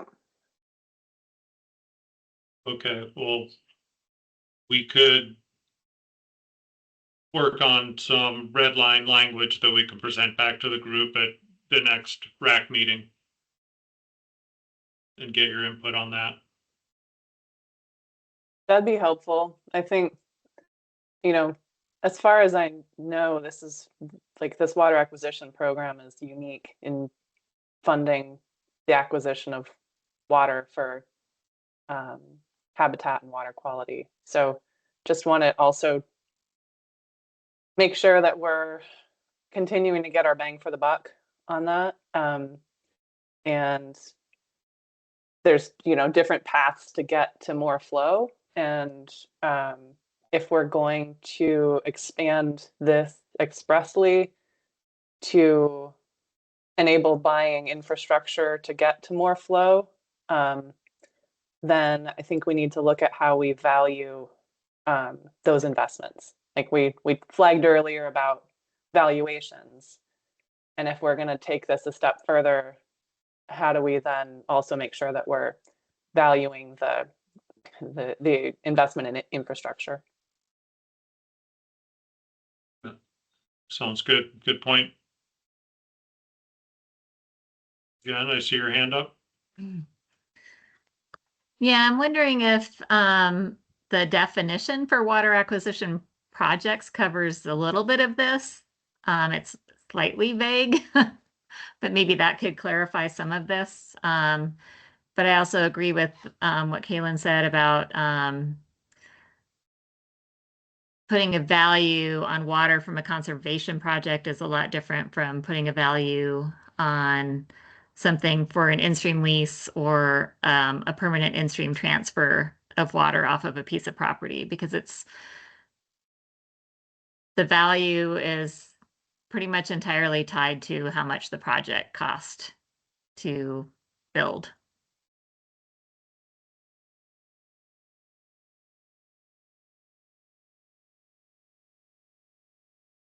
So I think this is such an important topic for anyone who happened to tune into our April board meeting. We were having exactly this conversation with our board as they were trying to some of the members were trying to wrap their heads around this. So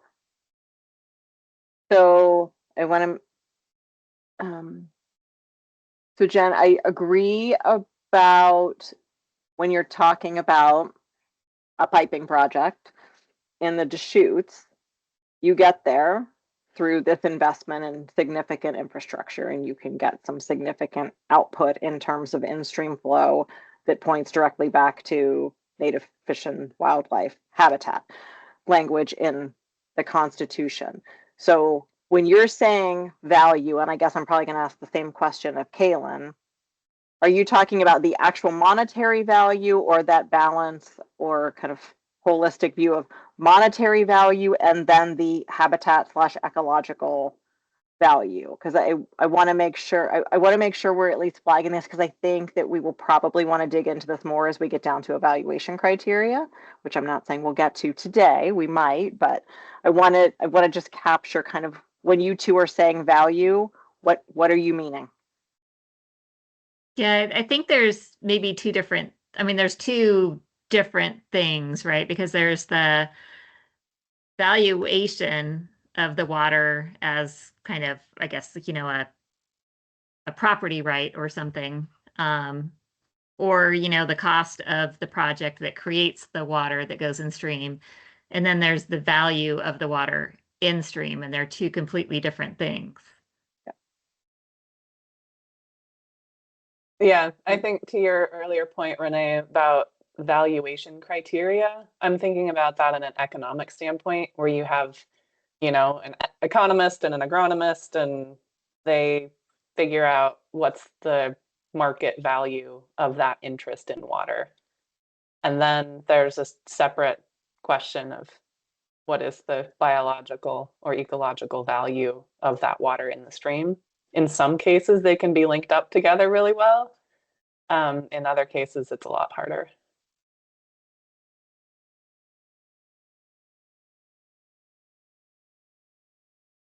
Right, thanks for that. Okay. Well, again, we'll work on that and have something for the next meeting. The next topic in use of grant funds is 4, the cost of outreach activities necessary for the funded water acquisition project. And Renee, you had suggested we rename that to engagement. Well, that flag was really if we're trying to align and be consistent.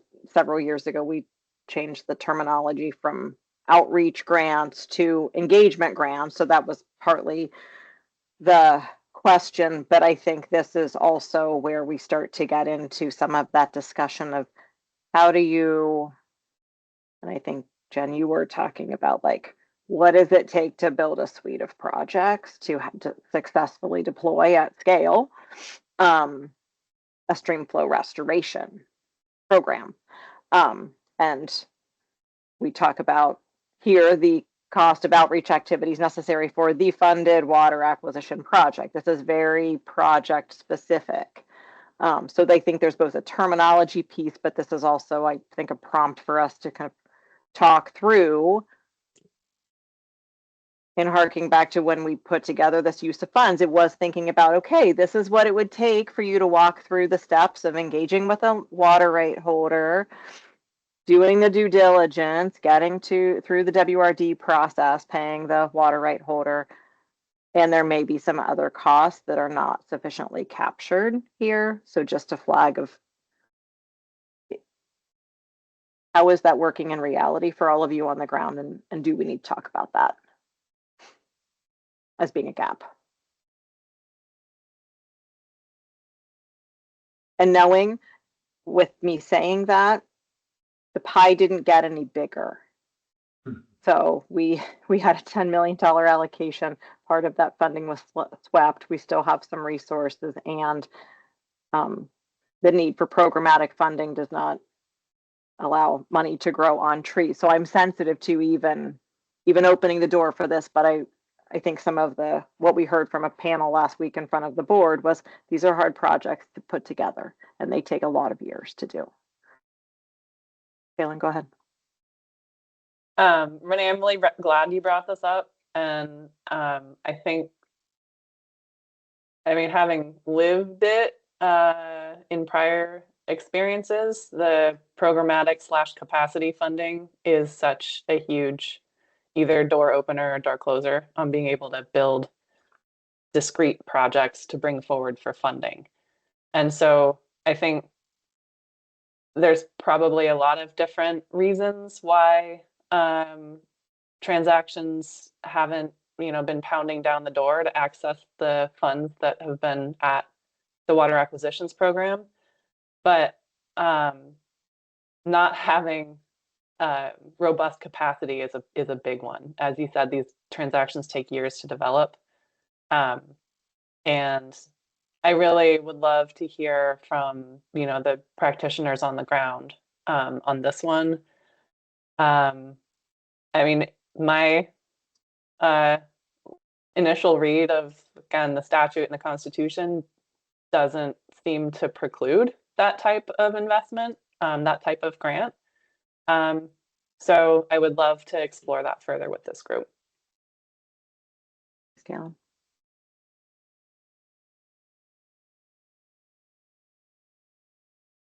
Jen? Yeah, I'm along with what Kaylin said. We do get some capacity funds through National Fish and Wildlife Foundation in our basin that's not available statewide. If you're not in the Columbia Basin and you're not a qualified local entity, you can't access those. But it's not a growing pot of money. It's pretty stagnant. And it's been, even so, it's been super important in helping us have the flexibility of those funds to help build programs to bring new projects forward. So it's I think important to have funding and capacity that supports building projects, and you might not have the specific project in mind at the time you ask for that funding. Okay, thanks, Jen. Go ahead, Jess.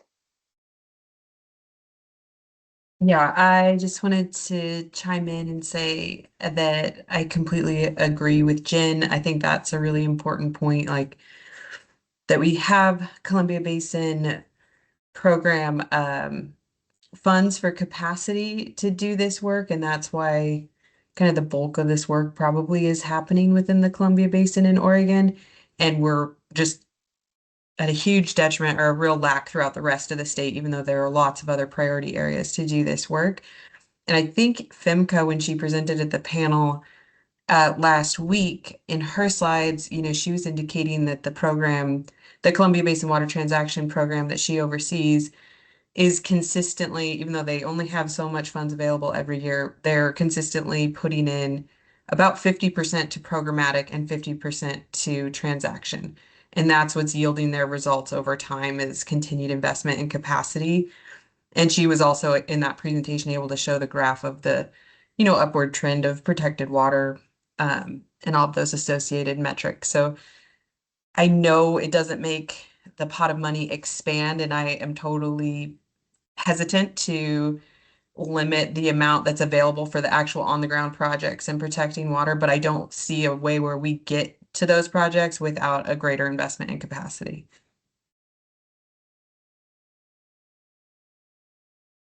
Yeah, thanks for that. So Hartstein, I'll look to you a little bit for help with this, because I think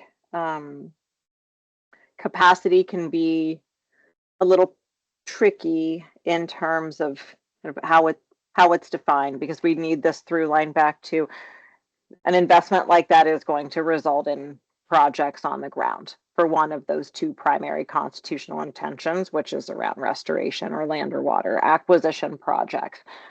In my mind, this discussion feels akin to something like, you know, the partnership technical assistance, Hartstein, that was connected to FIP initially, and some like strategic action plan development, things like that. So I think just as we kind of put a pin in this, recognizing there will be some sideboards, I think, on any kind of discussion around like, what does programmatic mean? Like still having a through line to projects on the ground, and probably not just like to keep the lights on.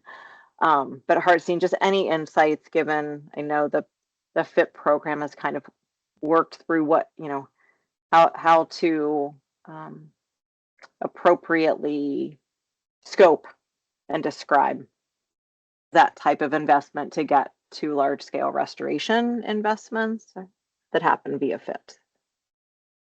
Yeah, I mean, it's a really good question. And I think there's that sort of that tension with kind of capacity, but also needing to meet statutory requirements of benefiting fish, wildlife, habitat, and or water quality as the end result there. So, yeah, I mean, I think you mentioned the partnership technical assistance, and kind of technical assistance is sort of being the catch-all there. I don't know if that's the right place for everything, but it's kind of the direction where things are moving to kind of capture that project development, I think is maybe a good way to think of it. And we can noodle on, you know, language here in this rule set that could maybe get at that a little bit more.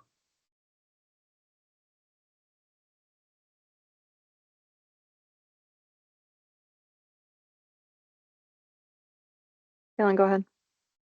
I know we have, or maybe they dropped off. Are they still here? Our member of the public who was joining and who is, I think they said they were funded by the person from Partnership from Quad Rivers. Like, what was that through an OWEB grant that they were able to have? Is it through engagement or FIP, or maybe there's just a different program that would be helpful for us to talk about as a group if there's one that already exists? I don't want to put them on the spot. I actually don't know that they're still here, but yeah, I think Danny hopped off. I believe it was stakeholder engagement. Yeah, for that them. sounds right. And I think that's helpful at like initial stages, but ongoing, it doesn't fill that same need. That's a really good clarification, Jeff.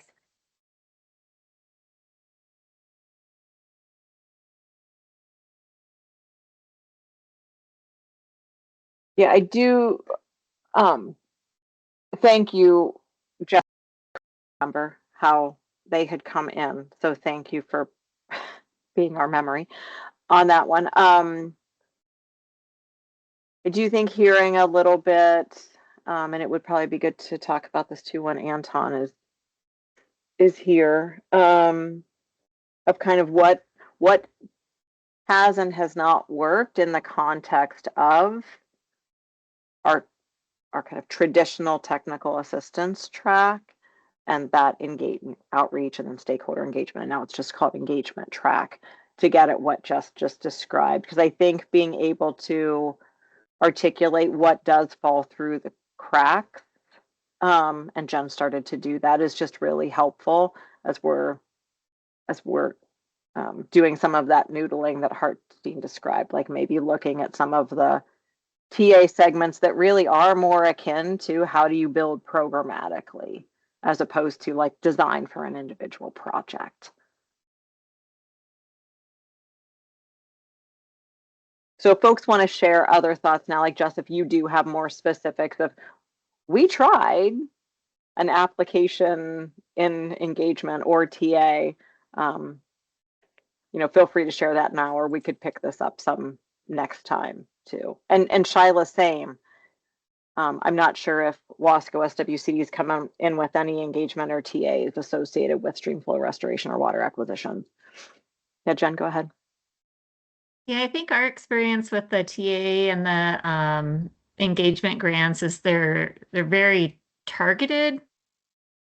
And I think when you're building programs, it's a lot broader than what you can put in one of those two pots.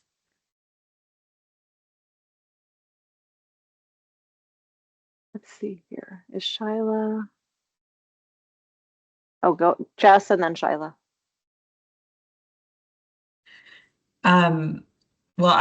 It's a good reminder for me, and I'll talk to our project manager in the Rogue Basin because she has more direct experience with trying to fund this type of capacity through OWEB programs.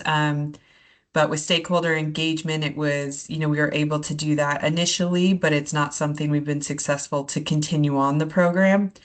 And then with technical assistance, I agree with what Jen said about it being pretty targeted and hard to fit when you're more pitching an overall program. And also from what I've heard, it's extremely competitive in the last few rounds in terms of funds to allocate in applications with all the big technical assistance asks like related to design and things. And maybe the more capacity type ones aren't ranking as high relative to those type of applications.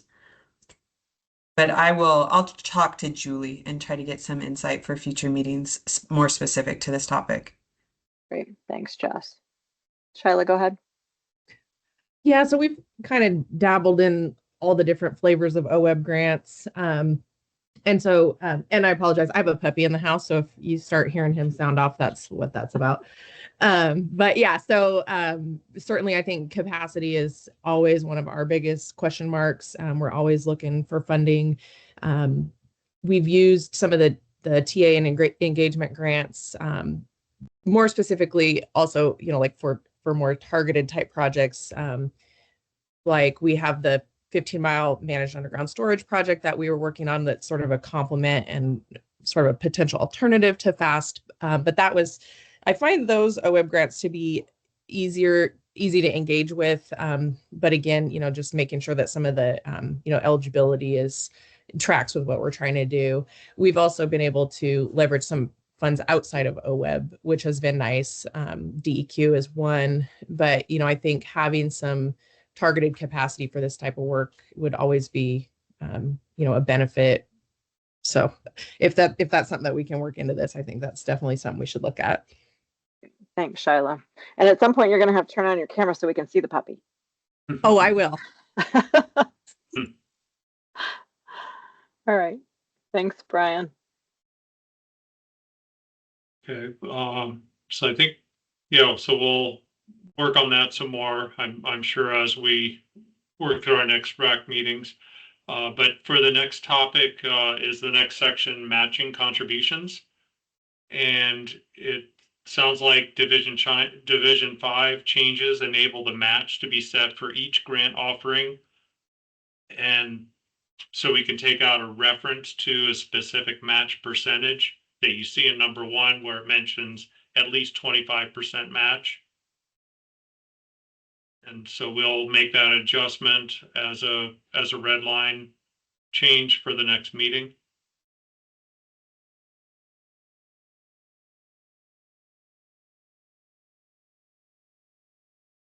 The next comment down is Galen has her hand up. Oh, I'm sorry. Thanks. That's okay. It's a these little screens are tough to track at all. I'm curious. I'm trying to just do the through line here to the conserved water statute. And I mean, I think that's where we're getting that 25% from, right? That was a standard match for years for all OWEB grant programs. And then recently, to try to make our grant programs more accessible to more of the Oregon community, there are some grant programs that went down to a $1 match or a 5% match. And we've done away with the $1 match, but there's still some grant programs that are eligible if they can demonstrate a 5% match. That's really helpful context. Thank you. I do wonder specifically for the conserved water projects if we need to just look at those. And the reason I'm thinking of those is that there is a tie between the amount of public funding that goes to the project and the amount of water that goes in stream. And so just whether or not there's that linkage should be made express here or not. I'm not going to weigh in on that, but that's the only one that comes to mind. So, Helen, just to be clear, are you saying that we might want to consider if OWEB is funding a project that goes through the allocation of conserved water, that it needs to have a higher match than the basic 25% of how much water goes in stream? I'm processing as I'm talking here. So I'm trying to just think about because there's that linkage in statute between the amount of public funding and the requirement for the transfer of water in stream. I just might need to chew on that a bit more. I don't know that it requires a match at all, but that's just the one where, because there's that statutory linkage with funding, there just might be some more thinking that we should noodle on there. Okay, thanks. Myself included. Corey, that is a requirement that it's proportional. The amount protected is proportional to the amount of public funding, and that's in WRD statute and rule, probably both. That is, yep. Yep. That is correct. And so is part of the administrative process to very clearly articulate the fund sources so you guys know what the right percentage should be? How does that work? Well, essentially, I just do the math. They have to identify any funds that they receive, federal or state, and then any in-kind contributions. Essentially, my understanding of that wording on when they fill out their the amount of money that they paid for their project is coming out of their pocket. So typically, anything federal or state I calculate that percentage, and depending upon the amount of the percentage of funding that they receive, that's the percentage of water that needs to go in stream. In no case shall an applicant receive less than 25%. So even if they receive 100% funding, they're still going to get 25% of the conserved water. Got it. Okay. Mhm. Thank you for that. Yeah. And Jen, But maybe they- you were going to do that exact calculation for us. Yeah, I was going to say something similar. So I wonder if, I mean, does OWEB want, if the applicant retains 25% of the water, but OWEB funds the entire project? Do you then want there to be 25% match? I don't know if I said that very clearly, but With the I mean, current, there is a case where the applicant for the conserved water could retain a percentage of the conserved water for their own consumptive use to help shore up their supply. So that's not really the in-stream benefit part of the program. But the other percentage of the project that is dedicated to in-stream is. I think I understand your question. And as the rules currently exist with the 25% requirement and where we've kept, so Brian described well, kind of that change through time and what the match expectation is. And part of that is because we have a requirement to provide a certain amount of match to request federal funds, for example, from NOAA Fisheries for the Pacific Coastal Salmon Recovery Funds. Like, we have to show that the state has skin in the game. So there is, you know, the importance of us not funding at 100%. It's currently still restoration and land and water acquisitions have a 25% match requirement. So we would never be fully in for 100% only without another funder. Somebody else has to be in currently for 25% on water acquisitions.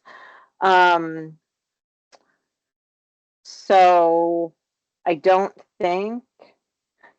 think, Jen, the scenario you describe isn't applicable. Like, we wouldn't add in a new requirement because we wouldn't be in a case where we're funding 100%, if that makes sense. But if I interpreted your question incorrectly, please tell me. Or your statement.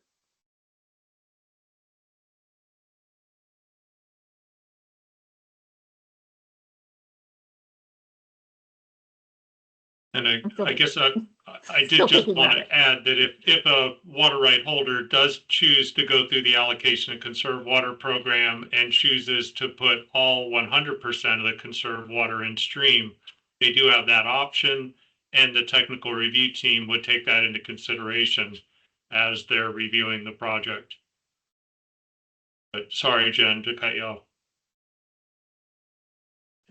That's okay.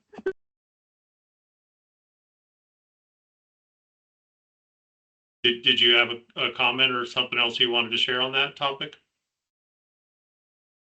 No, I'm still thinking about this one. Okay.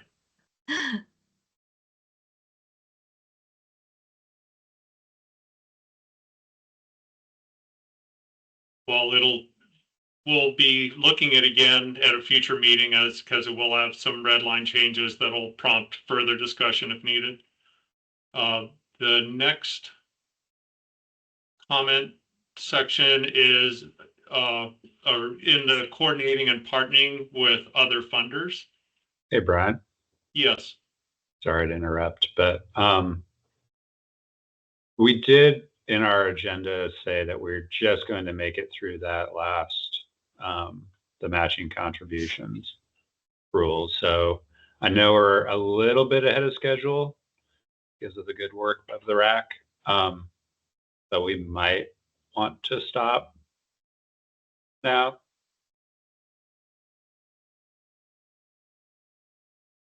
Okay, Steve, go ahead. Well, if we do stop, I would like to go back and revisit 7 above.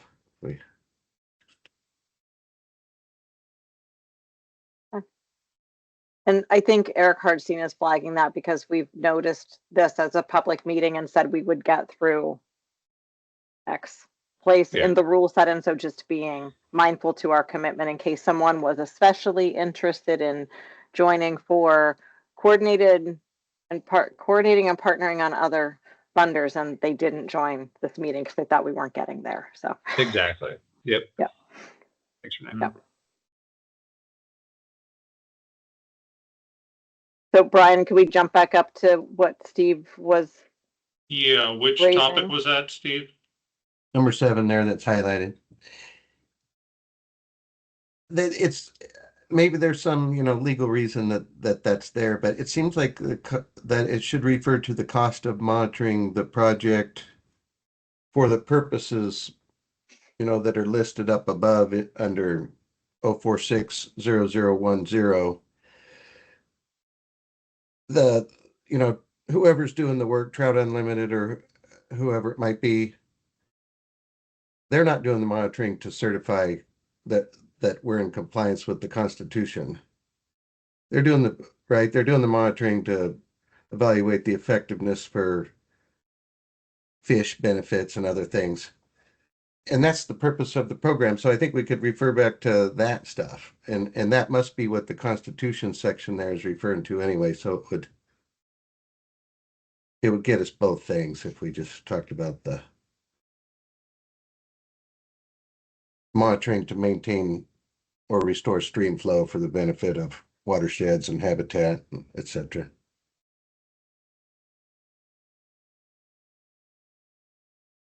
Okay, that's a good point, and we can see if we can work on that, the language of that item. And I'm keeping us within bounds of what we noticed that we would get through. I had missed this, so apologies, Brian. Under matching contributions, this one sub B has that parenthetical that still references the vintage 2013 board prescribed coordinated process with other funders. Some of that language got pulled out in the 2020 rulemaking, so we need to clean up that parenthetical, but we need to figure that out once we talk through what we are including for the coordinated funding section, that 0195 section. Mm-hmm.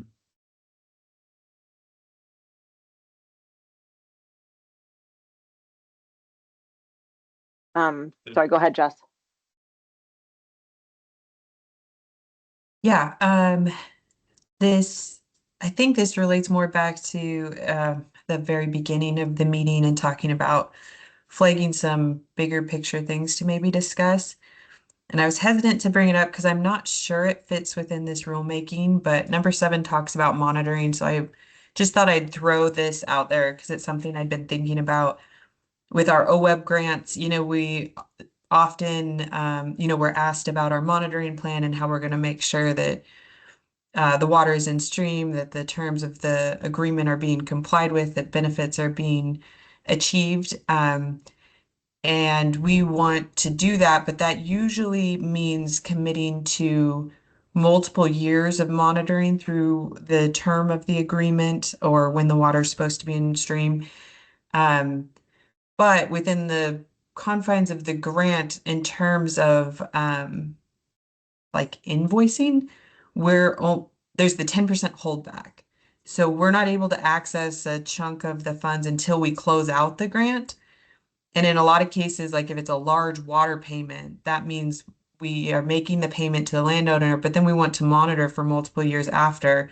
But we can't sit on $50,000 or $100,000 that's been paid out to the landowner and not recoup it from the grant in the interim. So we are often just closing it out so we can get those funds, but then we're not able to then appropriately charge subsequent seasons of monitoring to that project and those funds, if that makes sense.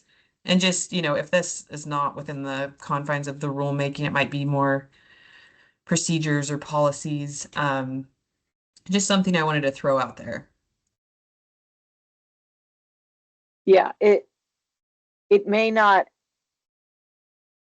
end up living in rule, but I think we absolutely need to talk about it in this context. And I'm not convinced it doesn't live in rule. I can't remember. Eric Hartstein, the 10% holdback sits in Division 5. I can't remember. Yeah, we've actually, I was just pulling that back up and when those rules were just amended a couple years ago, I think the actual 10% language was removed and there is a holdback, but it doesn't necessarily need to be 10% right now, at least in rule. So there's flexibility there. Okay. Yeah, so Jess, I think it's important that you flag that because I think this is, I'm not going to say that they're wildly different from restoration grants, but I think we're getting at some of the like from soup to nuts life cycle issues that come up with water acquisition grants in this conversation. So I think it's good to just get those things on the table and figure out where we may have more flexibility because Division 5 changed and we need to change something programmatically or in the grant agreement template to create space for that or merit, or if it is more of a nuts and bolts, like we have to change something in rule because there are costs that just aren't accounted for and the burden is high on unfunded burden is high on grantees. Go ahead, Jen. Yeah, I just wanted to say thanks to Jess for bringing that up because I think that, you know, the DRC has similar concerns on the holdback and then the timing of everything that's still required once you kind of try to close out your grant. Okay, thanks, Jen. Go ahead, Kayla. Yeah, this is maybe a question to Eric. Looking at the Division 5 rules, section 60, it does reference that the grant agreements shall have a clause that requires the retention of up to 10% of project funds until the final report due within 60 days of project completion. And so I'm assuming that that's not what we're talking about here with the folks trying to close things out so they can make sure they have the money to be able to pay the landowner, but then kind of ending up maybe eating it when they have to do the monitoring. Yeah, Kaylin, that's, I think, exactly what we're talking about is that clause. And that was changed that used to be retention of 10%. And when that was amended, we put the up to 10%. Great, thank you for that clarification. Yeah. So it allows that flexibility now. And I guess from a practical standpoint, has it been your experience that flexibility is being utilized? That there are cases where less than 10% are being authorized? That's a good question. I think I would ask some of our project managers because it is supposed to be utilized in kind of cases like we're discussing right now, where there's kind of large grants and we don't want grantees to have to be sitting on that final 10% in order to kind of pay contractors and the like. So, I could check and see how this is being utilized right now. I think the other thing, Kaylin, and I'm thinking about it in the land transaction context, I'm not minimizing the amount of funding in other line items and budgets for either land or water acquisitions, but the vast majority of the money in those budgets is sitting in a single line item around purchase price. And so I think that's where things get tricky if you then have these out year costs, like once you're done with the land or water transaction. But then I think to Jess's point, you've got, I don't know what the requirement is, 5 years, say, of kind of post implementation, post transaction status reporting. That gets tough. So thank you, Hartstein, for just reminding me about the up to shift a couple years ago, and we need to talk through how it perpetuates. And I don't know that it's in rules for this program. I think it may just be in our process. But Brian, we can noodle on that some.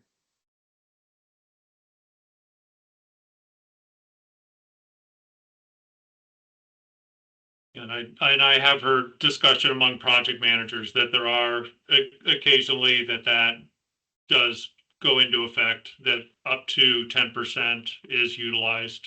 And if there's a good case to be made for that to occur.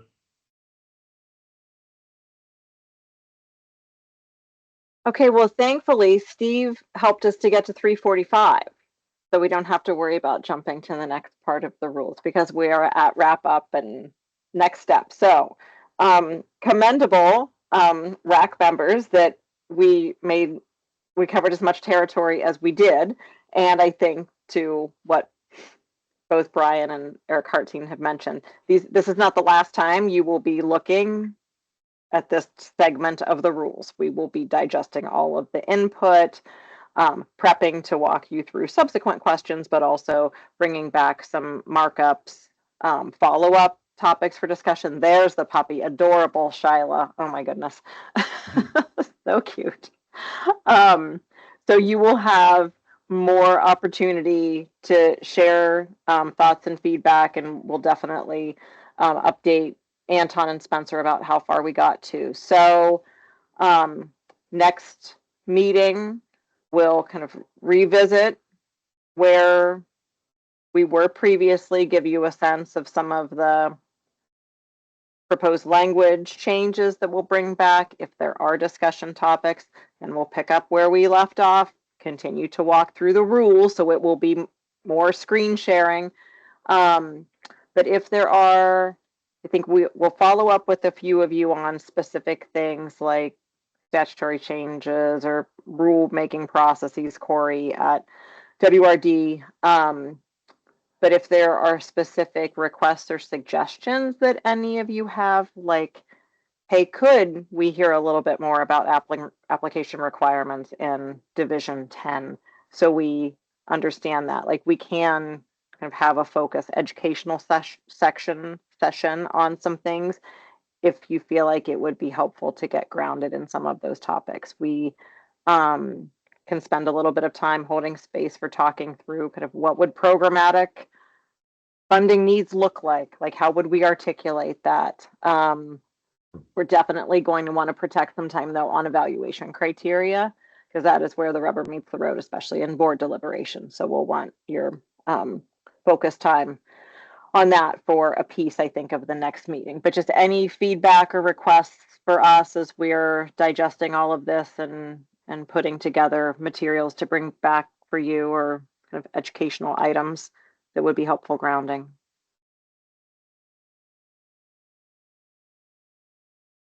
I personally would like to hear what the application requirements are that are being proposed to maybe be incorporated here, so we could have an idea of what that would look like. Because I know it's good to have continuity across the different grants. I also just want to be careful about making it any harder or if that's the right time in the process to be providing that type of documentation and all of that. Okay, yep, that sounds great, Jess.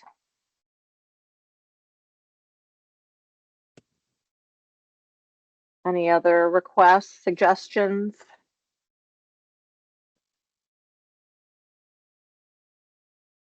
Okay. And Harmony, welcome. Thanks for joining us.